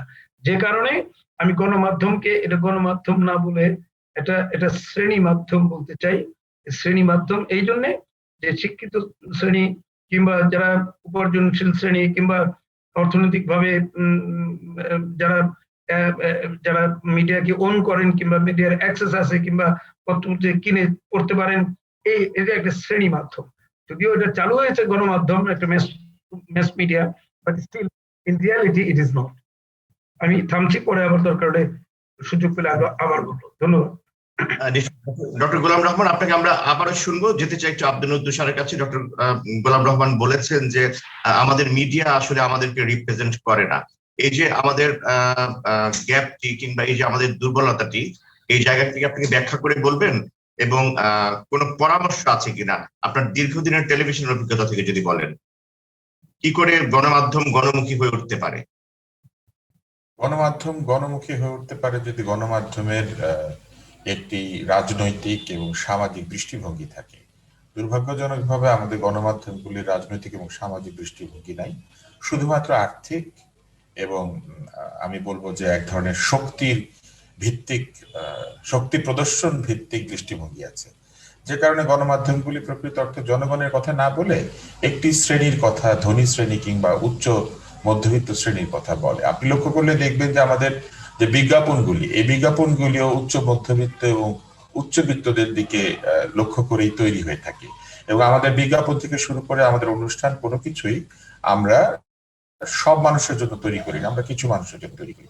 এটা একটা দিক। দ্বিতীয় হচ্ছে যে গণমাধ্যমের চরিত্র যে শুধুমাত্র মালিকানার চরিত্রের উপর নির্ভর করে তাই নয়, যারা চাকরি পাচ্ছেন সেখানে মেধাবীরা চাকরি করতে পারছেন কিনা, এটা খুবই গুরুত্বপূর্ণ একটি বিষয়। আমরা লক্ষ্য করেছি যে ওয়েজ বোর্ডের ব্যবস্থা থাকলেও কিংবা বেতনের কথা বলা থাকলেও বিভিন্ন জায়গাতে প্রকৃত অর্থে সাংবাদিকরা এবং গণমাধ্যম কর্মীরা যা লেখা থাকে বা যা বলা হয়েছে সেটি পান না, এবং এটি তদারক করার কোনো বিষয় রাষ্ট্রযন্ত্র অনুভবও করে না। এবং সাংবাদিকরাও যা পাচ্ছেন সেটাও পাবেন না এই কথা ভেবে প্রতিবাদ করেন না, যেটা পাচ্ছেন সেটাই মেনে নেন। বরং কিছু মানুষ সাংবাদিকতা পেশাতেই হয়তো আসেন না, ভাবেন যে এখানে ক্যারিয়ার নাই, আমি এটা করব না। যার ফলে আমরা ওইভাবে মেধাবী ছেলে মেয়েদেরকেও গণমাধ্যমে পাই না সাংবাদিক হিসেবে কিংবা অনুষ্ঠান নির্মাতা হিসেবে, কিংবা এখন অভিনেতা অভিনেত্রীদের ক্ষেত্রেও বা যারা বিভিন্ন শিল্প মাধ্যমে বিভিন্ন জায়গার সাথে জড়িত, তাদেরকেও আমরা যে খুব একটা বেশি পাচ্ছি নতুন তা নয়। যার ফলে একটা স্থবিরতা তৈরি হয়েছে, এবং এই স্থবিরতা দূর করার জন্য কি করা যেতে পারত? প্রথমত আপনি দেখেন যে বাংলাদেশে যে নীতিমালার ভিত্তিতে টেলিভিশন চ্যানেল বরাদ্দ করা হয়, ওইটা আসলে কোনো নীতিমালা না, যেটা জহিরুল আলম সাহেব বলেছেন। এটা নীতিমালাটা একটাই যে তিনি অনুগত কিনা, যিনি লাইসেন্স চেয়েছেন তিনি কোন বিশেষ দলমতের প্রতি অনুগত কিনা, এবং যখন যারা ক্ষমতায় থাকবেন ধরেই নেওয়া হয় যে তারা কয়েকটি ব্যবসা আছে বাংলাদেশে, সেগুলো লাইসেন্স পাবেন। একটা হচ্ছে বিদ্যুতের কারখানা, এটা দলগত লোকজন পাবেন। একটা হচ্ছে গণমাধ্যম বা সংবাদ মাধ্যম, এটা দলগত লোকেরা পাবেন।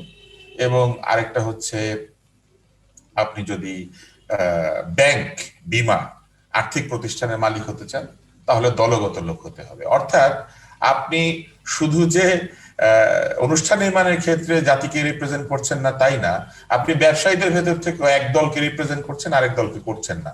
আপনার 1000 কোটি টাকা থাকলেও আপনি ব্যাংকের লাইসেন্স পাবেন না, কিন্তু সিটিং মন্ত্রী ব্যাংকের লাইসেন্স পেয়ে আমরা দেখেছি যে ফার্মার্স ব্যাংক পদ্মা ব্যাংক হয়ে গেছে, এবং পদ্মা ব্যাংকের মালিক এক কার্টুনিস্টকে জেলখানায় ঢুকিয়ে দিয়েছেন কারণ তাকে নিয়ে কার্টুন এঁকেছে। তো এই যে দৃষ্টিভঙ্গি ও মানসিকতা এবং এই যে লাইসেন্স প্রদানের ক্ষেত্রে যে নীতিমালা, সেটা তো শুরু থেকেই প্রশ্নবিদ্ধ। তারপর কি ঘটেছে? তারপর হচ্ছে এই টেলিভিশন চ্যানেলগুলি কখনোই প্রকৃত অর্থে ব্যবসা হিসেবে ঋণ পায় না। এরা যে ঋণ পায় এর কারণ হচ্ছে যারা এর মালিক হয়েছেন তারা আগে থেকে অনেক ব্যবসা করেন, ব্যাংকের সঙ্গে সম্পর্ক আছে, সেই কারণে ব্যাংক তাদেরকে ঋণ দেয়। যে টেলিভিশন ঋণ শোধ করতে পারবে না, কিন্তু মালিকদের পয়সা আছে, তারা অন্য ব্যবসা থেকে ঋণ শোধ করে দিবে। যে কারণে আপনি দেখবেন যে শিল্প সাহিত্যের সাথে সম্পৃক্ত কোনো ব্যক্তি কোনো টেলিভিশন চ্যানেলের মালিকানায় সহজে যেতে পারেন না। দু একজন আমার মতো গেলেও তারা সেখানে টিকতে পারেন না। এর কারণ হচ্ছে যে আমাদের মধ্যে শিল্প সাহিত্য বসবাস করে এবং আমরা প্রায়শই জনগণের কথা বলতে চাই বা যা সঠিক সেটি বলতে চাই। সেটি বললে পরে আপনি কখনোই মালিকের চরিত্র পাবেন না, এটা হচ্ছে একটা। ফলে আমি মনে করি যে যদি এই লাইসেন্স গুলিকে উন্মুক্ত করে দেওয়া হতো, যে পারে সে করবে, যে পারে না সে করবে না। ঋণ তো সেই নেবে যে ঋণ শোধ করতে পারে। সেক্ষেত্রে যেটা হতো, এই প্রফেশনাল সাংবাদিকরা, প্রফেশনাল মিডিয়া ম্যানরা, তারা হয়তো সমিতি তৈরি করে বা তারা একটা মোর্চা তৈরি করে তারা টেলিভিশন চ্যানেলের মালিক হতে পারতেন। সেটা কিন্তু তারা হতে পারছেন না, চিরকাল তারা শ্রমিক থেকে যাচ্ছে। তৃতীয় হচ্ছে আমাদের এখানে পাবলিক সার্ভিস ব্রডকাস্টিং এর ধারণাটাই বিকশিত হয় নাই। আমাদের এখানে জনস্বার্থে কোনো টেলিভিশন চ্যানেল বা জনস্বার্থে কোনো কিছু প্রস্তুত করার প্রবণতা আমাদের মধ্যে নাই। আমরা সবকিছু বেচার জন্য তৈরি করি। অনেক কিছু আছে যেটা বেচার জন্য তৈরি হওয়া উচিত না, অনেক কিছু আছে যেটা ভবিষ্যতের জন্য বিনিয়োগ করতে হয়। যেমন ধরেন হিটলারের উপর ডকুমেন্টারি আপনি দেখবেন হিস্ট্রি চ্যানেলে দেখায়। এই হিস্ট্রি চ্যানেলে কয়টা লোক দেখে কিংবা কয়টা লোক বিজ্ঞাপন দেয়, কিন্তু তারপর এটা চলছে কেন? কারণ ইতিহাস ইউরোপিয়ানদেরকে জানতে হবে। ইউরোপিয়ানরা যেন আরেকটা যুদ্ধের মধ্যে ঢুকে না যায় এই কথা চিন্তা করে ইউরোপিয়ানরা, আমেরিকানরা সারাক্ষণ তাদের এই যুদ্ধের ইতিহাস দেখিয়ে যাচ্ছে যে এই ভয়াবহতার মধ্যে তোমরা যেও না, তোমরা যুদ্ধ করো না। ফলে আজকে যে ছেলেটি জন্মাচ্ছে সেই ছেলেটিও কিন্তু 1947, 1945, 1914 কিংবা তারও আগে কি হয়েছিল এটা দেখতে পাচ্ছে, জানছে, এবং সে এই এই দুর্বৃত্ত হয়ে যাওয়া কিংবা স্বৈরাচারী হয়ে যাওয়া কিংবা একনায়ক হয়ে যাওয়া এগুলা যে ভালো না এটা সে বুঝতে পারছে। কিন্তু আমরা আমাদের এই স্বাধীনতার 50 বছরে এসেও একটা ভালো ডকুমেন্টারি তৈরি করতে পারি নাই, আমরা একটা ভালো সিনেমা তৈরি করতে পারি নাই, আমরা একটা ভালো উপন্যাস লিখতে পারি নাই, আমরা প্রকৃত অর্থেই এই বিষয়গুলিকে তুলে ধরতে পারি নাই। যার ফলে আমাদের গণমাধ্যম তার চরিত্র হারিয়ে এক ধরনের ব্যবসা প্রতিষ্ঠানে পরিণত হচ্ছে। সে লাভ করার চেষ্টা করে এবং যেহেতু তার সমস্ত উদ্দেশ্য হচ্ছে লাভের দিকে যাওয়া, সেজন্য আপনি দেখবেন গণমাধ্যম দিনে 4টা সিনেমা দেখায়,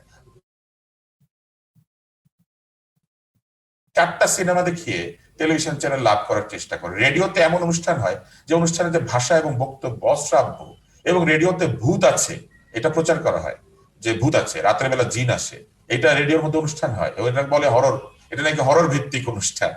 আজকের আধুনিক বিশ্বে এই হরর ভিত্তিক অনুষ্ঠান হতে পারে এবং ঢাকা শহরে জিন আসে এবং জিনের বাদশা আসে, জিন চলাফেরা করে, এগুলা যারা বলতে পারেন রেডিওতে, আপনি বুঝতেই পারছেন কেন।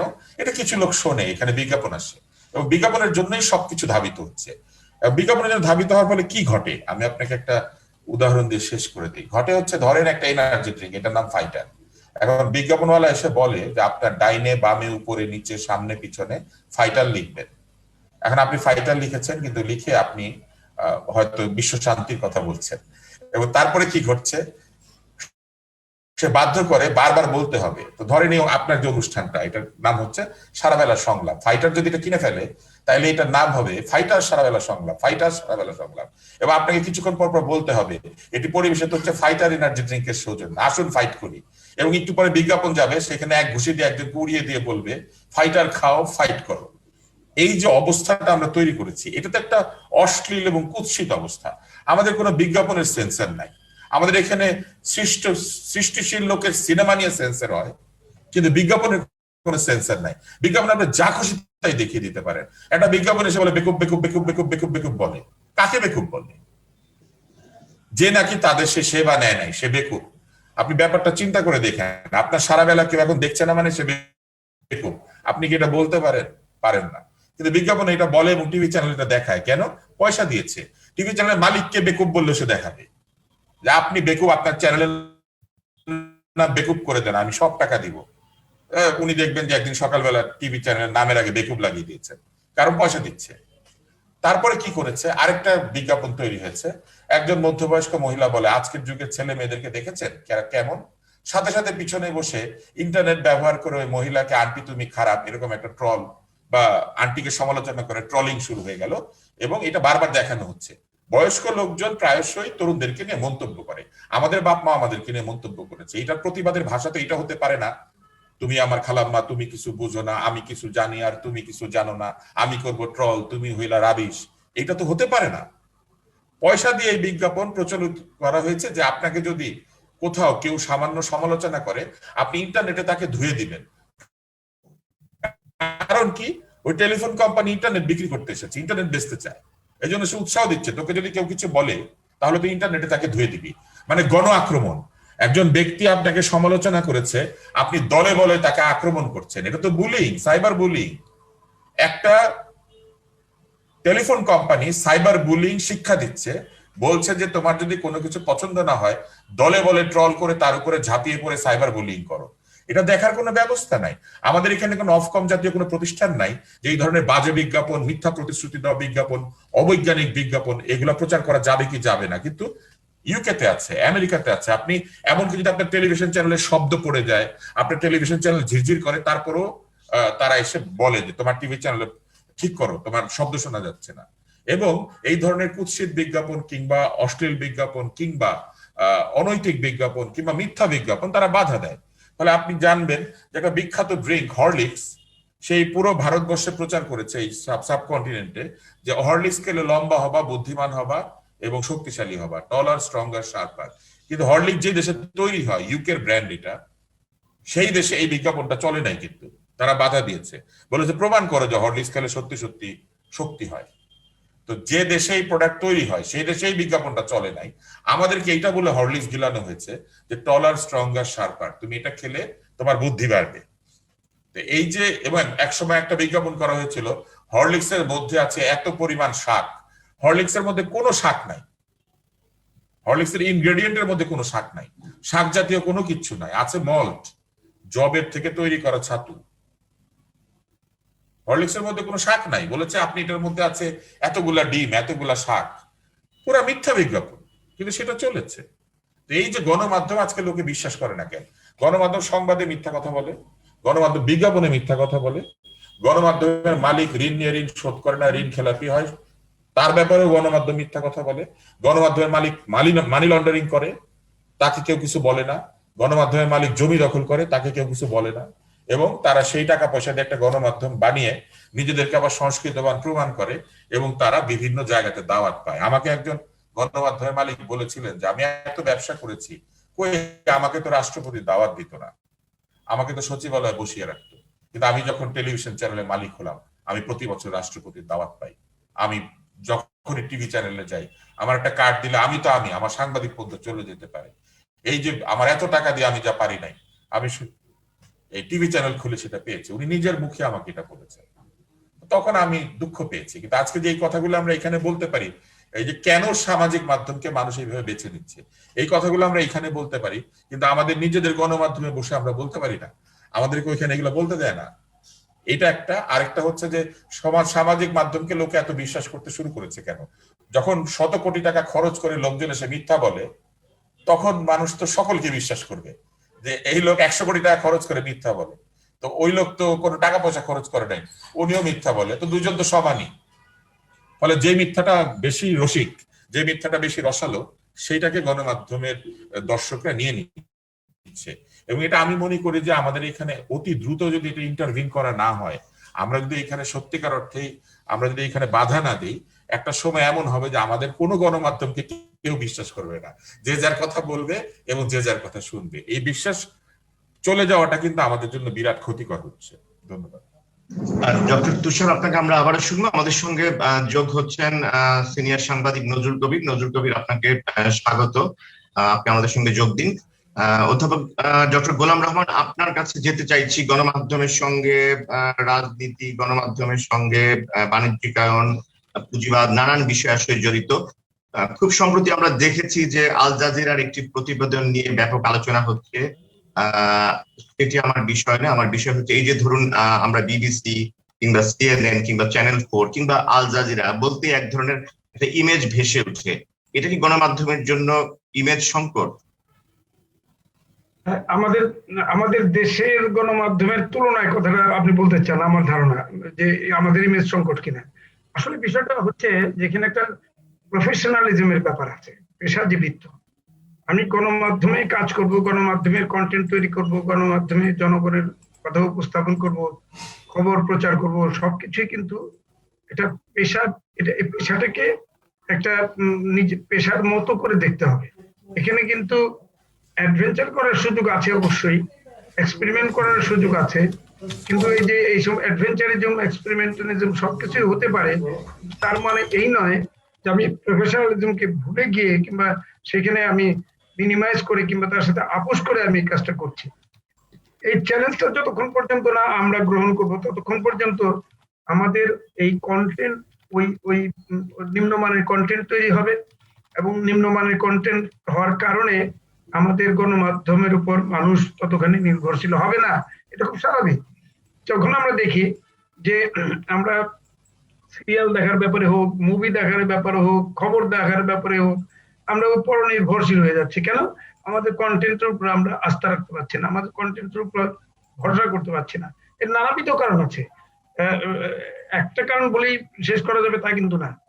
একটা যেমন দেখেন যে মালিকানার একটা ধরন একটা নির্ণায়ক, এটা আমরা এর আগে আলোচনা করলাম প্রায় সবাই, যে মালিকানার ধরন মিডিয়াকে কোনো না কোনো ভাবে শেপ দেয়। একই সাথে যে অর্থনৈতিক রাজনীতি, একটা ইকোনমিক যে বিষয়টা এবং পলিটিক্যাল যে বিষয়টা, এটাও কিন্তু গণমাধ্যমকে শেপ দেয়, গণমাধ্যমের কন্টেন্টকে শেপ দেয়। একই সাথে আপনাকে বুঝতে হবে যে আমাদের এফিসিয়েন্সি, আমাদের যে উপযুক্ততা, আমরা কতখানি কোয়ালিফাইড এই বিষয়গুলো তৈরি করার জন্য।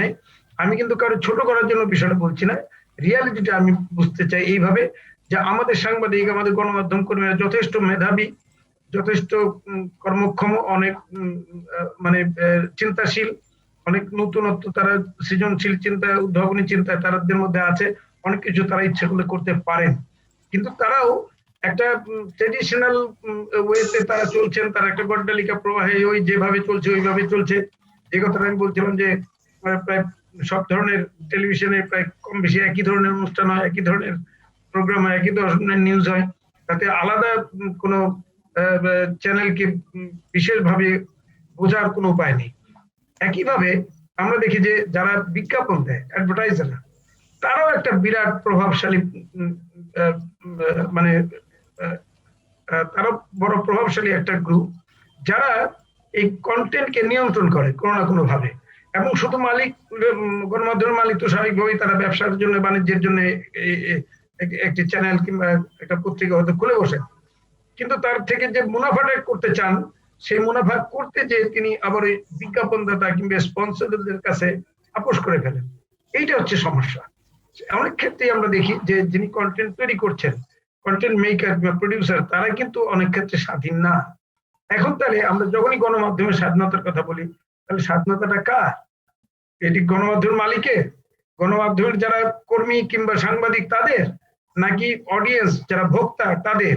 এটা একটা ত্রিমুখী একটা ডায়লেমা আছে, এই ত্রিমুখী একটা বিপর্যয় আছে। এবং এই ত্রিমুখী যে একটা অশুভ একটা পরিবেশ, এই ত্রিমুখী অশুভ পরিবেশটা থেকে যতক্ষণ পর্যন্ত না আমরা পেশাজীবিত্ব অর্জন করতে পারবো, যতক্ষণ পর্যন্ত আমরা প্রফেশনালিজম ডেভেলপ করতে পারবো, ততক্ষণ পর্যন্ত এগুলো আমাদেরকে কুরে কুরে খাবে। এবং আমরা নিজেদের গণমাধ্যম উপর নির্ভরশীল না হয়ে পরের গণমাধ্যম, উন্নত বড় দেশের গণমাধ্যম, ইন্ডাস্ট্রিয়ালাইজড দেশের গণমাধ্যমের উপর নির্ভরশীল হবো। তবে এটা ঠিক যে আপনি যে কয়টা ইন্টারন্যাশনাল চ্যানেলের কথা বলেন, যেমন সিএনএন কিংবা বিবিসি, আল জাজিরা, এরা অনেক বড় প্রতিষ্ঠান, এটা অস্বীকার করার উপায় নেই। হ্যাঁ, আমি নিশ্চয়ই আমার একটা টেলিভিশন চ্যানেলকে আমি নিশ্চয়ই বিবিসির সাথে তুলনা করব না, আমি সিএনএন এর সাথে করব না, কারণ এটা করাটা শোভন হবে না।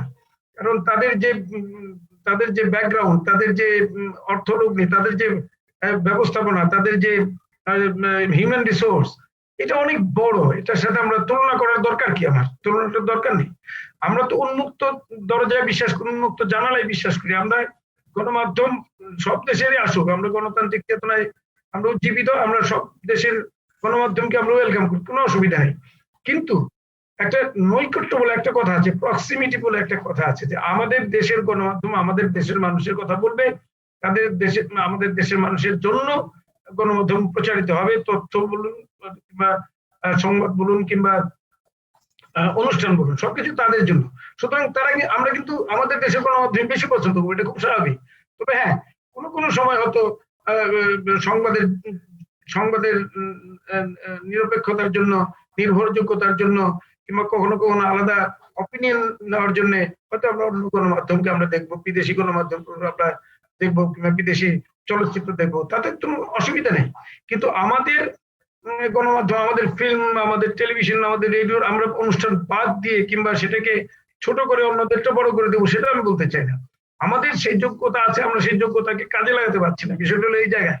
এবং সেই জায়গায় আমার মনে হয় সেই পরিবেশটা প্রয়োজন, যে কিভাবে তারা এই কর্মীরা যারা মেধাবী তারা কিভাবে কাজটা করবে, কিভাবে তাদেরকে সেই স্বাধীনতা দেওয়া যাবে। তারা কিন্তু একটা স্টেরিওটাইপ, একটা কাঠামোর মধ্যে বন্দী, একটা স্ট্রাকচারের মধ্যে বন্দী। ওই স্ট্রাকচারটা ভাঙতে হবে, এটাও একটা ইম্পর্টেন্ট বিষয়। যে স্ট্রাকচারটা যদি না ভাঙা যায় তাহলে আমরা নতুন কিছু দিতে পারবো না। তাহলে এই যে নতুনত্ব কিন্তু শেষ নেই, মানে it is an endless process. আপনি প্রতিদিনই নতুন কিছু বের করতে পারেন, প্রতিদিনই নতুন কিছু দিতে পারেন। আপনি ধরেন একটা নিউজ, আমি যদি একটা দৈনিক সংবাদপত্রের কথা বলি, তাহলে দেখবেন যে প্রতিদিন কিন্তু একটি পত্রিকায় নতুন কন্টেন্ট নিয়ে হাজির হচ্ছে পাঠকের কাছে। প্রতিদিনই পত্রিকাটি নতুন, একটা এখানে কিছু পুরোনো বিজ্ঞাপন ছাড়া সবকিছুই নতুন। তার মানে কি? এবং প্রতিদিনই নতুন মেকআপ হচ্ছে, প্রতিদিনই নতুন ছবি চাপা হচ্ছে, সমস্ত মানে খবরাখবর চাপা হচ্ছে, নতুন পত্রিকা। এটা নতুন অতিথি, welcome guest in every morning audience কিংবা পাঠক নিচ্ছেন। কিন্তু অন্য গণমাধ্যম কিন্তু অনেক বেশি স্ট্রাকচার, অনেক বেশি স্টেরিওটাইপ কাঠামোর মধ্যে তাদের চলতে হয়, এর বাইরে খুব বেশি যান না। কিন্তু এই বাইরে যাওয়ার সুযোগ আছে। তবে নিশ্চয়ই করে আমরা কিছু কিছু অনুষ্ঠান, কোনো বড় বড় টেলিভিশন চ্যানেল কিংবা বড় বড় বিদেশি প্রতিষ্ঠানের হয়তো তার আদলে কিংবা সেই অনুপ্রেরণা পেয়ে, সেই অনুষ্ঠান থেকে অনুপ্রেরণা পেয়ে হয়তো আমরা করতে পারি, তাতে কোনো অন্যায় কিংবা ভুল হবে না। একটা সময় যখন আমরা টিম সেবাস্টিয়ানের সেই হার্ট টক দেখতাম বিবিসির, সেটা একটা অনন্য সাধারণ প্রোগ্রাম ছিল, কিন্তু হার্ট টক এখনো চালু আছে, অন্য সাকুর করেন কিংবা অন্য অনেকেই করেন, কিন্তু ওই স্পিরিটটা কিন্তু টিম সেবাস্টিয়ানের মতো ওই রকম নেই। কিন্তু তার মানে এই নয় যে সবাইকে হার্ট টকের মতো একটা অনুষ্ঠান করতে হবে, নট নেসেসারিলি লাইক দ্যাট। এখন বিষয়টা হচ্ছে যে তাহলে অনেক ধরনের সুন্দর টক শো আমাদের তো হচ্ছে, আমাদের তো টক শোতে প্রচুর কথাবার্তা হচ্ছে, লোকজন বলছে, কিন্তু এক ধরনের স্টেরিওটাইপ, একই ধরনের গতানুগতিক ভাবে চলছে, বিষয়টা এই জায়গায়। সুতরাং ওই যে আমি বলছিলাম যে আমাদের মিডিয়া কিংবা কন্টেন্ট তৈরি যারা রয়েছেন, তারা একটা এলিটিস্ট সোসাইটিকে রিপ্রেজেন্ট করেন, তারা একটা উচ্চ মধ্যবিত্ত কিংবা মধ্যবিত্ত সমাজকে রিপ্রেজেন্ট করেন, কিংবা তারা খুব বেশি গণমুখী না কিংবা জনগণের কথা তো বেশি তুলে ধরেন না।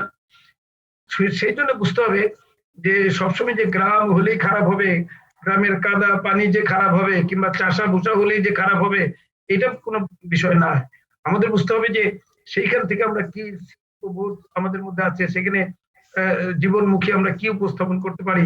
আমরা যখন সত্যজিৎ রায়ের ছবি দেখি তখন গ্রামকেই দেখি, তখন পথের পাঁচালী দেখি। সুতরাং সেই জায়গাটা তো সেখানে শিল্পসম্মত ভাবে উপস্থাপন করার যে যোগ্যতা, দায়িত্বশীলতা, সেগুলো তো থাকতে হবে।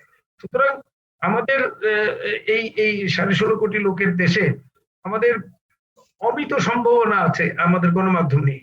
সেখানে আমরা ছিটে ফোঁটা দিচ্ছি, এটা আমি বিশ্বাস করি। আমাদের যেহেতু access to the media is very limited, আমাদের জনগণ একেবারেই বিচ্ছিন্ন, মানে সামগ্রিক জনগণের কথা বিবেচনা করে আরো গণমুখী গণমাধ্যম তৈরি হওয়ার প্রয়োজন, এইটাই আমি মনে করি। নজরুল কবির, আপনি শুনতে পাচ্ছেন আমাদের? জি, অনেকক্ষণ ধরে। আচ্ছা নজরুল কবির, আপনি যুক্ত হয়েছেন পরে এসে, কিন্তু আপনি আলোচনার অনেকটাই শুনেছেন। আপনার কাছে জানতে চাইবো একটি বিষয়, যে আপনি দীর্ঘদিন ধরে সাংবাদিকতা করেন, বাংলাদেশের গণমাধ্যম এই মুহূর্তে কতটা স্বাধীনতা ভোগ করছে? বাংলাদেশের গণমাধ্যম বলতে মানে আপনি কিছুক্ষণ আগে স্যার যে বিষয়টি বলছিলেন যে আসলে কার স্বাধীনতার কথা বোঝাতে চাচ্ছেন, একটু প্রশ্ন স্পষ্ট হওয়া দরকার। মালিকের স্বাধীনতার কথা জানতে চাচ্ছেন? আমি গণমাধ্যম কর্মী হিসেবে কাজ করছি, আমার কথা জানতে চাচ্ছেন? নাকি টোটালিটি মিলিয়ে গণমাধ্যমের কথা জানতে চাচ্ছেন? প্রথমত গণমাধ্যমের কর্মী হিসেবে কতটা স্বাধীনতা পাওয়া যাচ্ছে এবং গণমাধ্যম নিজে কতটা স্বাধীন। গণমাধ্যম তো কোনো অ্যাবস্ট্রাক্ট ক্যারেক্টার না, আসলে গণমাধ্যমের একটা কাঠামো আছে। সেই গণমাধ্যমের গণ শব্দটি নিয়ে স্যার শুরুতেই আলোচনা করছিলেন আমাদের গোলাম আহমদ স্যার। এইভাবে মানে সংজ্ঞায়িত হবে না হলেও ডাক্তার আব্দুল নূর তুষার তিনিও এই প্রসঙ্গটা নিয়ে কথা বলেছেন।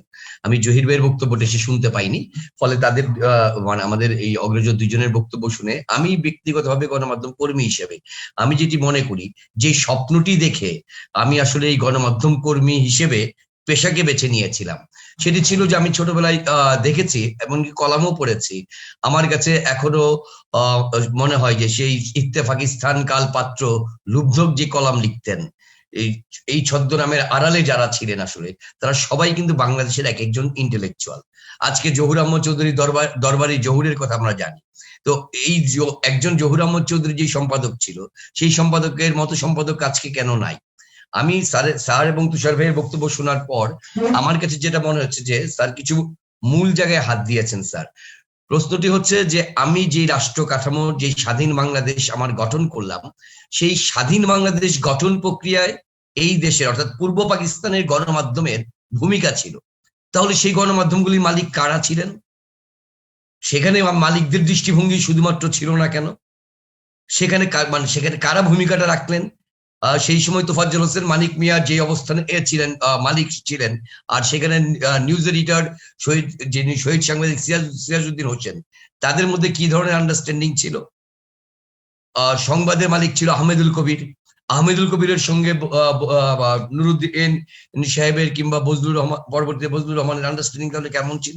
তাদের দৃষ্টিভঙ্গি, সংবাদ তো প্রথমে শুরু হয়েছিল মুসলিম লীগ এর দিকে, এটা স্যার আরো ভালো বলতে পারবেন, মুসলিম লীগের এদিকে বাক খাওয়া পত্রিকা ছিল। সেই পত্রিকাটি পরবর্তীতে প্রগতিশীল এবং বামপন্থী পত্রিকা হিসেবে চিহ্নিত হয়ে গেল কিভাবে? প্রশ্নটা সেই জায়গাতেই। মালিক কিন্তু একই ছিল, মালিক কিন্তু পরিবর্তিত হয়নি। প্রশ্নটি হচ্ছে যে একটি সময় ছিল, আজকে পৃথিবীর অনেক পরিবর্তন হয়েছে, আমরা এখন ফোর্থ ইন্ডাস্ট্রিয়াল রেভলিউশনের যুগে বাস করছি।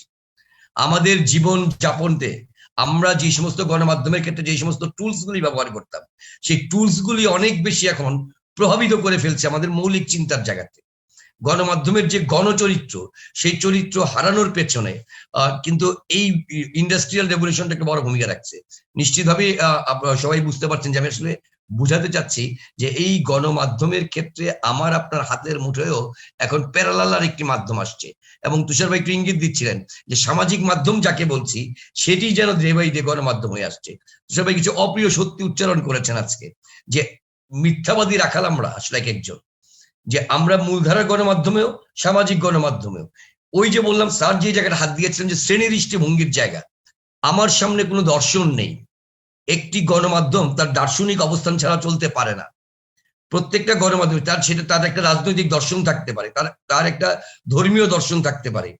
এই যে জায়গাগুলো, গণমাধ্যম তখনই গণমাধ্যম হয়ে ওঠে যখন তার প্রফিটটা প্রধান হয় না, অর্থাৎ সে এটাকে পণ্য করে তোলে না। এটি এই পণ্য মানসিকতা দ্বারা লালিত হয় না, এটি পণ্য। আমি একটি পত্রিকা কিনি, আমি যখন টেলিভিশন দেখি তার জন্য আমি টাকা দেই, কিন্তু আমি সেটা সেই মানসিকতা দ্বারা পরিচালিত হই না। বলা হয় আগে কেন তাহলে বলা হতো যে গণমাধ্যম হচ্ছে সমাজের দর্পণ। সমাজের দর্পণের মাঝে সমাজকে কোন জায়গায় নিতে হবে আপনি একটু মনে করে দেখুন। দৈনিক সংগ্রামের ভূমিকা কি ছিল ৭১ সালে, আর সংবাদের ভূমিকা কি ছিল? আপনি ঠিক আরো যদি পেছনে যাই, ৫২তে দৈনিক আজাদের ভূমিকা কি ছিল, আর পয়গামের ভূমিকা কি ছিল? এই যে আমরা এই ভূমিকাগুলো বলছি, প্রত্যেকটি রাজনৈতিক আদর্শ, দর্শন, দৃষ্টিভঙ্গির জায়গা থেকে মালিকরা সেখানে কিন্তু বিহাইন্ড দ্য স্ক্রিনে থাকতেন, এবং তারা তাদের ব্যবসার স্বার্থেই শুধুমাত্র গণমাধ্যমকে ব্যবহার করতেন না, বরঞ্চ কালচারালি কিংবা সোসাইটিতে এক ধরনের ইন্টেলেকচুয়াল অ্যাটমসফিয়ার পাওয়ার জন্য কিন্তু মালিকরা বিনিয়োগ করতেন। তারা জানতেন যে এই বিনিয়োগটি আসলে তার অন্য বিনিয়োগের জন্য হাতিয়ার হিসেবে থাকবে না। কিন্তু গোটা পৃথিবীতে যখন রাজনৈতিক দর্শন পাল্টে গেল, যখন গোটা পৃথিবীতে আমরা দেখলাম যে আগে যে বাইপোলার সোসাইটি ছিল, পৃথিবী ছিল, অর্থাৎ একদিকে সোভিয়েত রাশিয়ার ব্লক, একদিকে আমেরিকান ব্লক, আজকে যখন নাকি মুক্তবাজার অর্থনীতি নামক একটি বিষয় সামনে আসলো এবং সেই বাজার সংস্কৃতির জায়গাতে সমস্ত কিছুই যখন পণ্য হয়ে উঠলো এবং যার যত বেশি পুঁজি আছে, একচেটিয়া পুঁজি বাজারের চেয়েও আরো বেশি ক্ষমতাসমান, আরো বেশি শক্তিশালী হয়ে আসলো, তার প্রভাব কিন্তু পড়া শুরু করলো। আমরা হয় কি সারফেজে গণমাধ্যমের চরিত্র নিয়ে কথা বলি, গোড়ায় হাতটা দিতে চাই না। আমার বাংলাদেশের ইকোনমিক্যাল পলিসি এখন বাজার অর্থনীতি, মুক্তবাজার অর্থনীতির মধ্যে আছি। ফলে আমার মুক্তবাজার অর্থনীতির মধ্যে এসে ওই যে তুষার ভাই যে কথাটা বলছেন, ওই পণ্য মানসিকতা থাকবে। কারণ আমার বাংলাদেশের ক্ষেত্রেও এখনকার ক্ষেত্রে আমার ইকোনমিক্যাল পলিসি যে সরকাররা চালান, 96 পর্যন্ত বর্তমান সরকার যে ক্ষমতায় আছে বাংলাদেশ আওয়ামী লীগ, তার অর্থনীতি ছিল কল্যাণ অর্থনীতি, তার গঠনতন্ত্র ছিল কল্যাণ অর্থনীতি, সে গ্রহণ করেছে বাজার অর্থনীতি। ফলে বাজার অর্থনীতি যখন গ্রহণ করে তখন একজন আহমেদুল কবিরের চেয়ে একজন সালমান এফ রহমান তার কাছে অনেক বেশি গ্রহণযোগ্য মিডিয়া মালিক হিসাবে। বিষয়টা ওই জায়গাতে একজন আপনার বসুন্ধরা সোমান সাহেব অনেক বেশি গ্রহণযোগ্য হবে, কারণ উনি একই সঙ্গে দুটি কাজ করেন, ক্ষমতায় আনার ক্ষেত্রেও ভূমিকা রাখেন, অর্থ বিনিয়োগ করেন রাজনৈতিক স্বার্থে। ফলে মিডিয়ার ক্ষেত্রেও যখন ক্ষমতায় যারা থাকেন তারা চান যে এদেরকেও আমাদের হাতে রাখতে হবে, তাতে করে তাদের নিয়ন্ত্রণের সুবিধা হয়। আবার ব্যবসায়ীরাও চান ক্ষমতায় যারা থাকেন তাদের সঙ্গে থাকতে। ফলে এই যে দুটি জায়গায় যারা রাজনৈতিক নেতারা যারা রাষ্ট্র পরিচালনা করেন তাদের চরিত্রের সঙ্গে আমাদের গণমাধ্যমের মালিকের চরিত্রের মধ্যে পার্থক্য থাকছে না। এই আমরা আপনাকে একটু মনে করে দিই, স্যারের নিশ্চয়ই মনে আছে যে এরশাদের আমলের পরে 90 সালে যখন অস্থায়ী রাষ্ট্রপতি ছিলেন বিচারপতি শাহাবুদ্দিন আহমেদ, দীর্ঘদিনের আন্দোলন সংগ্রামের ফসল হিসেবে উনি দুটো কাজ করে গিয়েছিলেন। একটি কাজ ছিল একটা কালা কানুন বাতিল করেছিলেন তিনি, যে চাইলেই বিশেষ ক্ষমতা আইনের অজুহাত দিয়ে যে কোনো সাংবাদিক সম্পাদককে গ্রেপ্তার করা যেত। সেটা জি জি জি সেখানে সেই কাজটা করে গিয়েছিলেন। আরেকটি কাজ করেছিলেন তিনি, সেটি হচ্ছে যে সংবাদপত্রের সম্পাদক আগে নিয়োগ দিতে হবে, তাকে অভিজ্ঞতা সম্পন্ন সেই মালিকানা পাবে না সে। অর্থাৎ একজন সম্পাদককে চাইলাম আর একজন মানে সালমা ইসলাম সম্পাদক হয়ে যাবে, সেটা হতে পারবে না। এটা ছিল ক্যারেক্টার। আজকে দেখেন রিয়েলিটিটা কোন জায়গায় দাঁড়িয়েছে। এখন কিন্তু আজকে ইন এ ফাইন মর্নিং, যদি আজকে ধরেন আমি কার কথা উদাহরণ দিব, যে কোনো বাংলাদেশের ধরেন যে আজকে যদি বদি চায় বাংলাদেশের একটা যে কোনো একটা পত্রিকার সে সম্পাদক হবে, এটা খুবই ইজি তার জন্য হয়ে যাওয়া এখন। অথচ আমাদের আইন কিন্তু আছে, তাকে মিনিমাম ন্যূনতম 20 বছরের দীর্ঘমেয়াদী প্রথম সারির গণমাধ্যমে কাজের অভিজ্ঞতা থাকতে হবে। এটি গেল পত্রিকার ক্ষেত্রে বললাম। কিন্তু টেলিভিশনের দিকে তাকান, স্যার প্রধান তথ্য কমিশনার ছিলেন, আমরা স্যার দীর্ঘদিন সম্প্রচার নীতিমালা করার ক্ষেত্রে স্যারের ভূমিকা আছে, সম্প্রচার কমিশনের ব্যাপারে স্যার সাজেশন দিয়ে আসছেন, আজ পর্যন্ত সম্প্রচার কমিশন হলো না। আমি বাস্তবতাগুলো বলছি যে আমাদের টেলিভিশনের কোনো চরিত্র নাই। 90-এর আন্দোলনের সময় কিন্তু বলা ছিল 3 জোটের রূপরেখাতে, যে তখন বিটিভি ছিল, তুষার ভাই নিশ্চয়ই মনে আছে, যে আমাদের রেডিও টেলিভিশনের স্বায়ত্ত শাসন দিতে হবে এবং স্বায়ত্ত শাসনের ক্যারেক্টার কি হবে। আজকে যারা সেই সময় যারা সম্মিলিত সাংস্কৃতিক জোটের নেতৃবৃন্দ ছিলেন, আজকে যারা বর্তমান সরকারের খুব কাছের লোক, নানা রকম ইভেন্টের কাজ করেন, তারা কিন্তু সাজেশন দিয়েছিলেন বাংলাদেশ টেলিভিশনের চরিত্র কিরকম হবে। তখন যেহেতু বেসরকারি টেলিভিশন ছিল না, পরবর্তীতে যখন বেসরকারি টেলিভিশন আসলো, ওই সময় কোনো নীতিমালা ছাড়াই তাদেরকে লাইসেন্স গুলি দেওয়া হলো। প্রথমে 21 টেলিভিশন লাইসেন্সের দিকে তাকান এবং পরবর্তী লাইসেন্স গুলোর দিকে তাকান, যে কারা কারা পেয়েছে, কিভাবে পেয়েছে, কেন পেয়েছে। এই উত্তরগুলো কিছুটা তুষার ভাই বলেছেন। আমি আবারও বলি, বাংলাদেশ টেলিভিশনের ক্ষেত্রে মালিকানা দেওয়া থেকে শুরু করে তার সম্পাদকীয় নীতিমালা, অনুষ্ঠানের নীতিমালায় এক চরম অ্যানার্কিজম বিদ্যমান, কোনো কাঠামোর মধ্যে নাই। আপনি এমনকি টেকনিক্যাল কাজ বলবেন, ব্রডকাস্টের কাজ বলবেন, যেই মানুষটি হয়তো বাংলাদেশ টেলিভিশনের মানে 3 নম্বর 6 নম্বরের ইঞ্জিনিয়ার ছিলেন, মানে ইঞ্জিনিয়ারের সহকারী 6 নম্বর হেল্পারটি ছিলেন, তিনি রাতারাতি সেখানে বেসরকারি টেলিভিশনের ইঞ্জিনিয়ার হয়ে গেছেন। পরবর্তীতে আরেকটা নতুন জিনিস যোগ হলো, আমরা দেখলাম পার্শ্ববর্তী দেশের লোকজন এসে আমাদেরকে এই ইঞ্জিনিয়ারিং সিস্টেমটা যেমন দেখিয়ে দিল, তারা আমাদের কাঠামো বাক্সটা কি হবে, আমার কন্টেন্ট ডিজাইন কি হবে, আমার অর্গানোগ্রাম কি হবে সেটা ঠিক করে দিচ্ছে। এখন এনডিটিভি যদি এসে, এনডিটিভির লোকজন এসে যদি আমার বাংলাদেশের টেলিভিশনটা ঠিক করে দেয় আমার অর্গানোগ্রাম কি হবে, সে তো তার আদলে তার দেশীয় সংস্কৃতিতে তার কাঠামো দিয়ে দিচ্ছে, আমার মধ্যে তো হচ্ছে না। বাংলাদেশে কি তাহলে এই ধরনের লোক ছিল না? অবশ্যই ছিল। আর নতুবা ঢাকা ইমপ্রুভমেন্ট ট্রাস্ট ডিআইটিতে কি করে সম্ভব ছিল লাইভ রক্তকরবীর মতো নাটক করা? এই দেশেই তো হয়েছে, এই দেশের লোকজনই তো করেছে। আপনি কল্পনা করুন জব্বার, যে লাইভ রক্তকরবী নাটক করেছে, বাংলাদেশে সেই আর্টিস্ট ছিল, বাংলাদেশে সেই নির্মাতা ছিল, বাংলাদেশে সেই যন্ত্র প্রকৌশলবিদ্যা ছিল। তাহলে কোথায় আমরা ল্যাকিংটা হলো আমাদের? ওই যে বললাম, আমাদের কাছ থেকে রাজনীতিটা হারিয়ে গেছে, আমাদের কাছ থেকে দর্শনটা হারিয়ে গেছে। সেই সময় রাজনীতি ছিল, দর্শন ছিল বলেই শহীদ সিরাজউদ্দিন হোসেন পেয়েছি, মোস্তফা মনোয়ার পেয়েছি। আজকে তো তা নেই।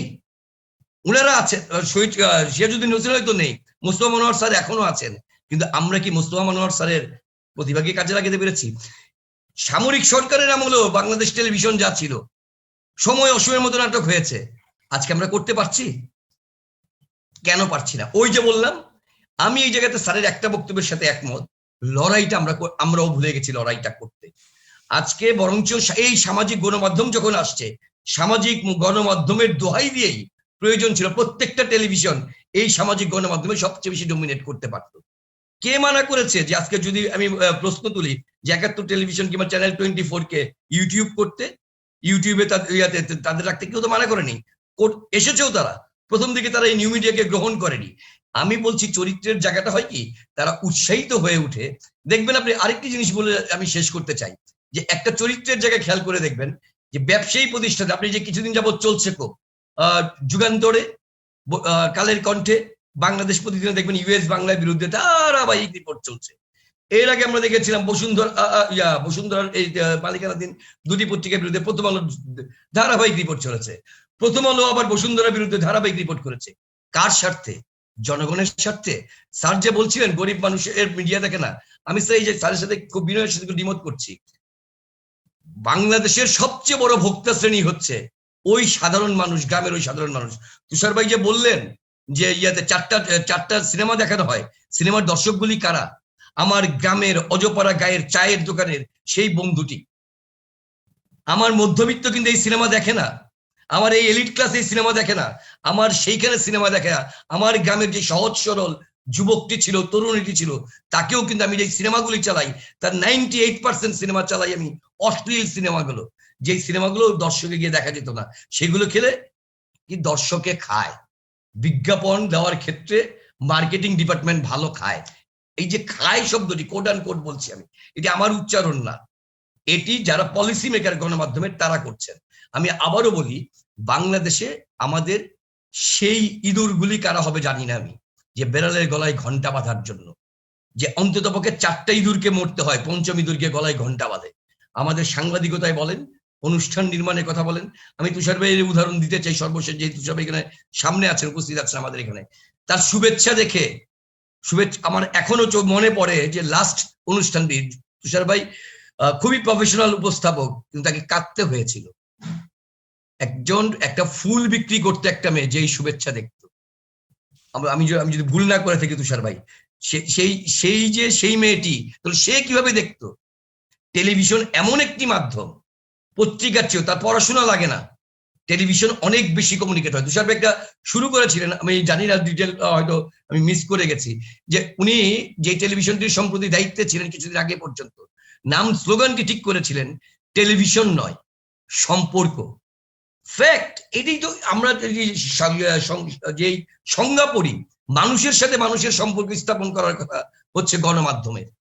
যে একটি পত্রিকা যে ভ্যানগার্ড হয়ে উঠতে পারে যে কোনো রাজনৈতিক দলের দর্শনের, তার প্রমাণ তো একজন বঙ্গবন্ধু কখনোই তৈরি হইতে পারতেন না যদি তোফাজ্জল হোসেন মানিক মিয়া, যদি জহুর আহমদ চৌধুরীর সহযোগিতা না পেতেন, যদি সেইখানে পূর্ব বাংলার এই গণমাধ্যমগুলোতে একটা বঙ্গবন্ধুকে তৈরি না করে তুলতো, তার দাবি দাওয়াগুলিকে সেই সামনে না আনতো। বাংলাদেশের গণমাধ্যমে এই দেশটাকে বিনির্মাণের ভূমিকা রেখেছে। আমরা একটু একটু করে যেমন দর্শন থেকে ফিরে আসছি, বাংলাদেশের দর্শন থেকে, আমাদের ধর্মনিরপেক্ষতা নেই, আমাদের গণতন্ত্র নেই, আমাদের জাতীয়তাবাদ বলতে আমরা বুঝি উগ্র জাতীয়তাবাদ, আর সমাজতন্ত্র তো সুদূর পরাহত। ঠিক একই জিনিস কিন্তু গণমাধ্যম একটা একটা করে হারিয়ে গেছে। আজ আমি খুব সংক্ষুব্ধ মনে কালকে রাতে আমি একটা লেখা লিখছিলাম, এই যে 14ই ফেব্রুয়ারি পার করছি আমরা, এই 14ই ফেব্রুয়ারি স্যারের নিশ্চয়ই মনে আছে 1983 সালে সেই দিন রাতটা কি করেছিল, পরবর্তীতে 85-তে রাউফুন বসুনিয়া মারা গিয়েছিল। আর এই 14ই ফেব্রুয়ারি বাংলাদেশের গণমাধ্যমের দুই দিকপাল সম্পাদক আজকে ভালোবাসা দিবস হিসেবে প্রতিষ্ঠিত। জব্বার হোসেন কিন্তু এটা দিয়ে আজকের আলোচনা শুরু করেছে। কবির, আমরা একদম শেষের দিকে আছি, আমরা আপনি যুক্ত থাকেন আমাদের সঙ্গে। জি, আমি একটা বাক্য বলতে চাই, শুধু আমি একটা বাক্য দিয়ে শেষ করতে চাই, আমি আর বলবো না। যে স্যার আছেন, তুষার ভাই আছেন, আমি শুধু বলবো যে দিস ইজ দ্য টাইম, কাউকে না কাউকে বেড়ালের গলায় ঘন্টা বাঁধার উদ্যোগটা নিতে হবে স্যার।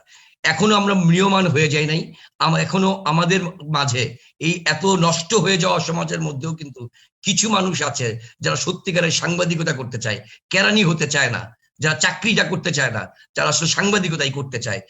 তুষার ভাই নিশ্চয়ই চান যে একটি শুভেচ্ছার চেয়ে আরো প্রাণবন্ত, আরো বেশি মানুষের সঙ্গে কমিউনিকেটেবল একটি অনুষ্ঠান করতে। জব্বার নিশ্চয়ই চাই এমন একটি অনলাইন পোর্টাল হবে, যেই পোর্টালটায় মানুষ উদ্বুদ্ধ হবে, যে পোর্টালে একটি লেখা পড়ে মানুষ কাঁদবে, হাসবে এবং জেগে উঠবে। সেই রকম জায়গা যাওয়া সম্ভব, কারণ আমাদের হাতের মুঠোয় তো মোবাইল।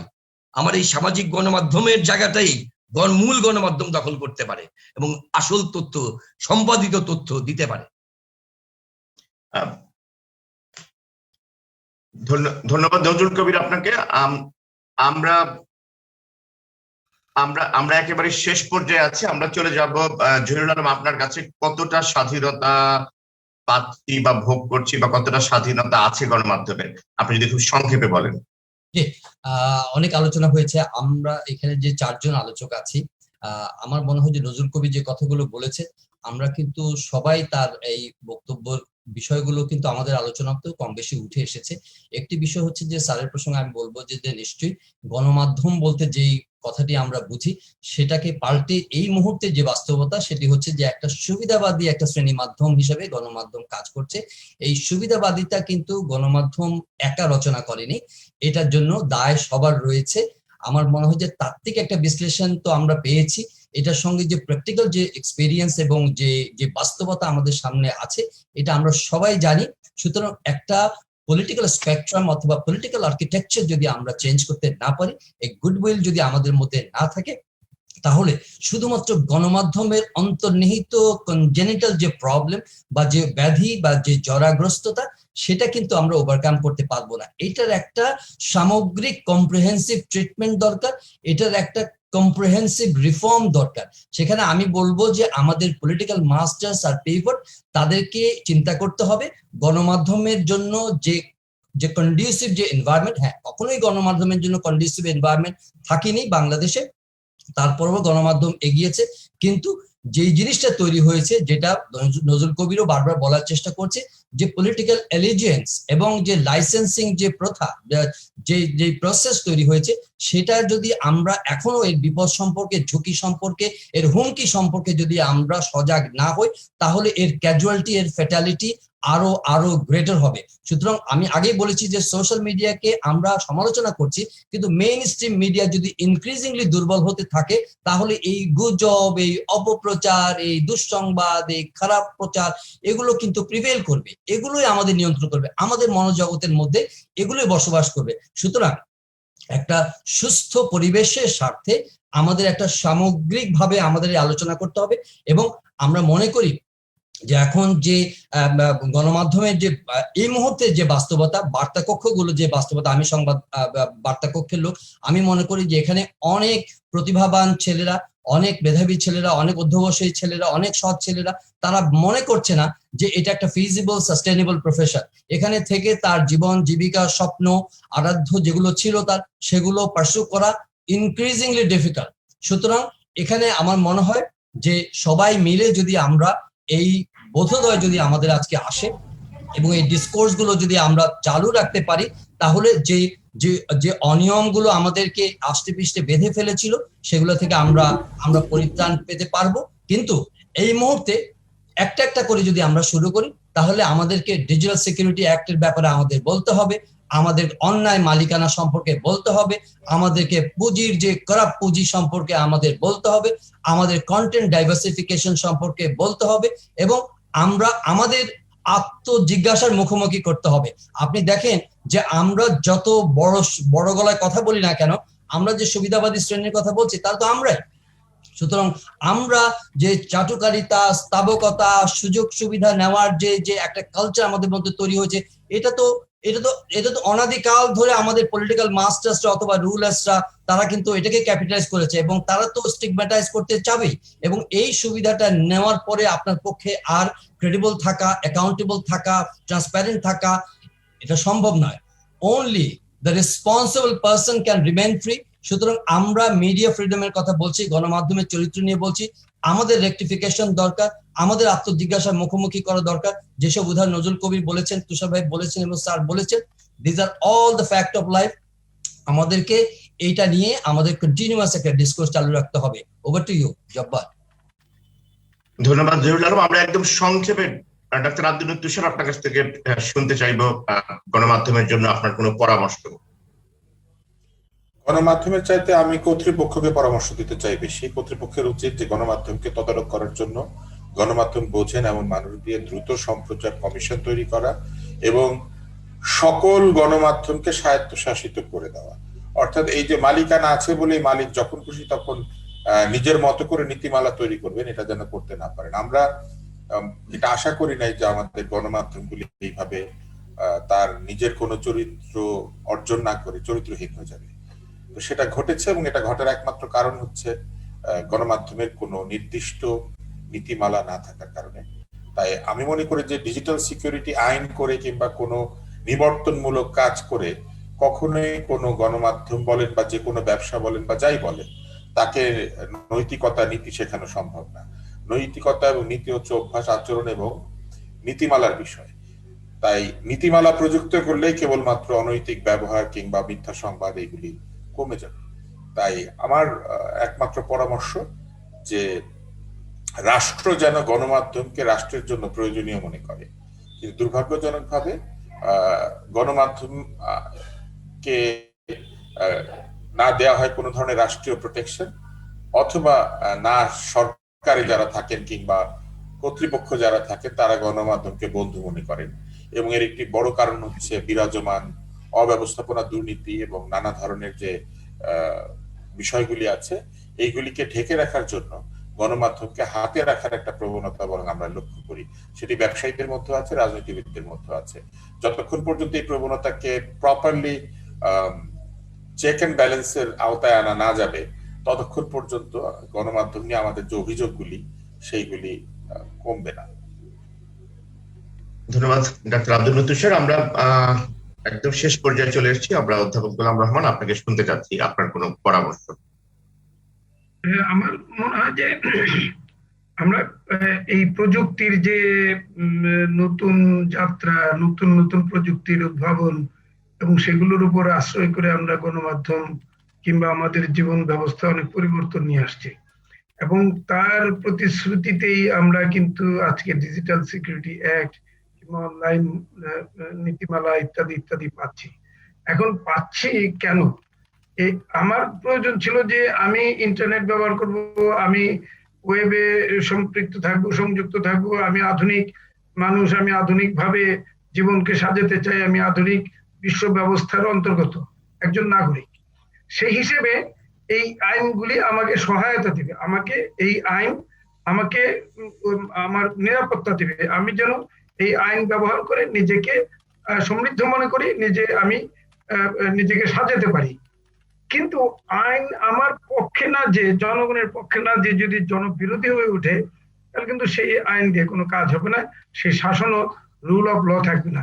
সুতরাং একটা দেশের রুল অফ ল ডিপেন্ড করে মানে যদি ভালো আইন থাকে, যদি আইনটাই ভালো না থাকে তাহলে তো সুশাসন হবে না। বিষয়টা বুঝতে হবে সেই জায়গায়। এখানে গণমাধ্যমের একটা বড় ধরনের ভূমিকা আছে। গণমাধ্যমের মালিক আমরা দেখলাম, ঠিক আছে, প্রাইভেটাইজেশন হলো, প্রাইভেট টেলিভিশন চ্যানেল হলো, প্রাইভেট পত্রপত্রিকা আগে থেকে আছে, রেডিও কিছু কিছু প্রাইভেট FM স্টেশন চালু হয়েছে এখন। কিন্তু কিন্তু এই গণমাধ্যমগুলো পুরোপুরি ভালোভাবে চলছে না, অর্থনৈতিকভাবে বিপর্যস্ত, এবং এখানে অনেক নীতিমালার সমস্যা আছে, সরকারি ভূমিকারও সমস্যা আছে, এবং প্রফেশনালিজমেরও সমস্যা আছে। যারা এগুলো তৈরি করেছেন, যে প্রতিষ্ঠানগুলো গড়েছেন, তাদের শুধু যদি নিজেদের ইমেজ ঠিক রাখার জন্য তারা গণমাধ্যমকে ব্যবহার করে থাকেন এবং যেটা করে যাচ্ছেন, তাতে করে হয়েছে কি, তারা কিন্তু ইনট্যাক্ট আছেন, তাদের সমস্যা হয়নি। সমস্যা হচ্ছে এই প্রতিষ্ঠানগুলোতে যারা কাজ করে খায়, তার পেটে আজকে আঘাত এসেছে, তারা আজকে দুর্যোগের সম্মুখীন হয়েছেন। তারা অনেকে বেতন পাচ্ছেন না, অনেকে কোনো ঝুঁকির সমর্থন পাচ্ছেন না, কোনো ভাতা পাচ্ছেন না, কোনো চাকরি হারাচ্ছেন। এই যে একটা অরাজক অবস্থা, নৈরাজ্যকর অবস্থা, এটি কিন্তু গণমাধ্যম একটা ভয়াবহ একটা বিপর্যস্ত অবস্থার মধ্যে আছে। সুতরাং এখানে মালিক কিন্তু তিনি কিন্তু ইনট্যাক্ট আছেন, তার কিন্তু সমস্যা নেই। তাহলে প্রতিষ্ঠান দিয়ে সেই মালিক কিংবা কর্ণধার তারা কিন্তু সুবিধাটা নিচ্ছেন। সুতরাং বুঝতে হবে, যদি আমরা খুব বেশি পেশাজীবিত্ব মানে গ্রহণ না করতে পারি কিংবা প্রফেশনালিজম না টিকিয়ে রাখতে পারি, তাহলে গণমাধ্যমগুলো এইভাবেই মানে ফেস করবে, এবং আমাদের এখানে যে মেধাবী লোকজনকে আমরা আকর্ষণ করতে পারবো না এই সমস্ত শিল্পে, এবং এখানে যারা আছেন তারাও নিরুৎসাহিত করবেন। কিন্তু সেটা কি জাতির জন্য ভালো কিছু হবে? নিশ্চয়ই না। তখন ওই স্বাভাবিকভাবেই আমাদের দেশে ওই ইনভেড অফ আদার কালচার, যে বিদেশি সংস্কৃতি, বিদেশি গণমাধ্যমের যে দূষণ, কিংবা তারা যে আমাদের ভিতরে ইনভেড করেছে, আমাদের যে জি বাংলা কিংবা জলসা মুক্তমুখ, এই যে মানে এমন কন্টেন্ট আমাদের কাছে ছড়িয়ে যাচ্ছে যা আমাদের সমাজে যায় না, আমাদের সংস্কৃতিকে রিপ্রেজেন্ট করে না, অশ্লীলতায় ভরপুর। সুতরাং একটা সব দিক থেকে কোনো সুদিক নাই এই। সুতরাং গণমাধ্যমকে যদি আজকে একটা ভালো একটা মানে সুস্থ অবস্থায় দাঁড়াতে হয়, তাহলে আমার মনে হয় এটাকে সামগ্রিকভাবে বিবেচনা করতে হবে। সরকারের একটা ভূমিকা আছে, বিজ্ঞাপনদাতাদের ভূমিকা আছে, মালিকানার বড় ধরনের ভূমিকা আছে, এবং যারা এখানে কাজ করেন, সাংবাদিক এবং অন্যান্য গণমাধ্যম কর্মী, তাদেরও বড় ধরনের ভূমিকা আছে। সুতরাং এটা শুধু আমাদের নিজেদের মধ্যে কিন্তু এটা প্রতিযোগিতা করলে শেষ হবে না, এখানে একটা সমঝোতার মধ্যে আসতে হবে, কিন্তু একটা ঐক্যতান থাকতে, একটা সমঝোতার একটা কনসেনসাস বিল্ড করে আমাদের মধ্যে আগানো দরকার। আমি একটা জাস্ট ছোট্ট উদাহরণ দিয়ে শেষ করি, সেটা হচ্ছে যে এই যে টেলিভিশন গুলোতে আমরা এখন দেখছি যে টেলিভিশনের বিজ্ঞাপন কম, অর্থনৈতিক ভাবে খুব বিপর্যস্ত অবস্থায় আছে, তারপরেও কি আমরা কি আমাদের চ্যানেলগুলোতে কম বিজ্ঞাপন দেখি সারাদিনে? না, প্রচুর বিজ্ঞাপন দেখি। তার মানে কি এগুলি ফ্রি চালানো হয় কিংবা অত্যন্ত সস্তায় চালানো হয়? কেন এত সস্তায় চালানো হবে? একটা টেলিভিশন চ্যানেলের বিজ্ঞাপনের ইয়ার টাইম কিংবা ট্রান্সমিশন টাইম এত সস্তা হওয়ার দরকার কি? সেখানে আমাদের এই 30টা চ্যানেল একসাথে বসে নির্ধারণ করতে পারেন না? মিনিমাম একটা তারা একটা নীতিমালা ঠিক করতে পারেন না যে আমরা 10 সেকেন্ডের জন্য এত টাকা নিব, 20 সেকেন্ডের জন্য এত টাকা নিব, 1 মিনিটের জন্য এত টাকা নিব? সেখানে 2000-3000 টাকা দিয়ে বিজ্ঞাপন প্রচার করার তো দরকার নেই। সেখানে আপনি 20,000-30,000 দিয়ে প্রচার করবেন, তাহলে আপনি কম সময় ধরে দেখাতে পারবেন। তাহলে তো ওই জি বাংলা কিংবা জলসা মুক্ত মনে গেলে আমাদের এখানে ঢুকবে না, বুঝতে হবে। সুতরাং তাহলে আমাদের ওই আন্ডার হ্যান্ড ডিলিং করতে হবে না। একজন অস্বীকার করবেন যে আমি তো সস্তা দিব না, আরেকজন টেবিল দিয়ে বলে যা দেয় তাই লাভ, ব্যাপারটা এরকম, তাহলে তো হবে না। আমরা গ্রেড করে দিই, আমরা টিআরপি সঠিকভাবে নির্ধারণ করি, আমরা একটা রেট ঠিক করি, আমরা বিজ্ঞাপনের রেট পরিষ্কারভাবে নির্ধারণ করি। এইখানে তো আমার মনে হয় এই টেলিভিশন মালিকদের একসাথে হতে হবে, নাহলে উপায় নেই। এখানে আমি মনে হয় আর আজকে বাড়ানো ঠিক হবে না, আমরা অনেক লম্বা সময় কথা বলেছি। আমার মনে হয় যে আমি আশাবাদী মানুষ, আশা নিয়ে বাঁচতে চাই। আমাদের গণমাধ্যমের মানে অফুরন্ত সম্ভাবনা আছে, এই সম্ভাবনাকে জনগণের জন্য, মানবতার জন্য কাজে লাগাতে হবে, এবং এখানে আমাদের সবাইকে এক হতে হবে। ধন্যবাদ। আমরা একেবারে শেষ পর্যায়ে চলে এসেছি। আজকে আপনারা যারা উপস্থিত ছিলেন প্রত্যেকের কাছেই কৃতজ্ঞতা। আপনারা প্রত্যেকেই ব্যস্ত এবং গুরুত্বপূর্ণ মানুষ, সময় দেওয়ার জন্য। আমরা অনেক আলোচনা করেছি। আমরা চাই গণমাধ্যমে অসুস্থ প্রতিযোগিতা যেন না হয়, এবং যে কথাটি উঠে এসছে আত্মজিজ্ঞাসাটা খুব বেশি জরুরি, আত্মজিজ্ঞাসাটা খুব বেশি প্রয়োজন। রাজনৈতিক দুর্বৃত্তায়নের মধ্যে না গিয়ে, দলীয় পৃষ্ঠপোষকতার বিবেচনায় না গিয়ে আমরা যেন যোগ্যতার ভিত্তিতে গণমাধ্যমের জায়গাটিকে দেখি। ধন্যবাদ সবাইকে। অধ্যাপক ডক্টর গোলাম রহমান, ডাক্তার আব্দুল তুষার, জহিরুল আলম এবং নজরুল কবির। দেখা হবে আবারও কোনো আলোচনায়। ধন্যবাদ সবাইকে।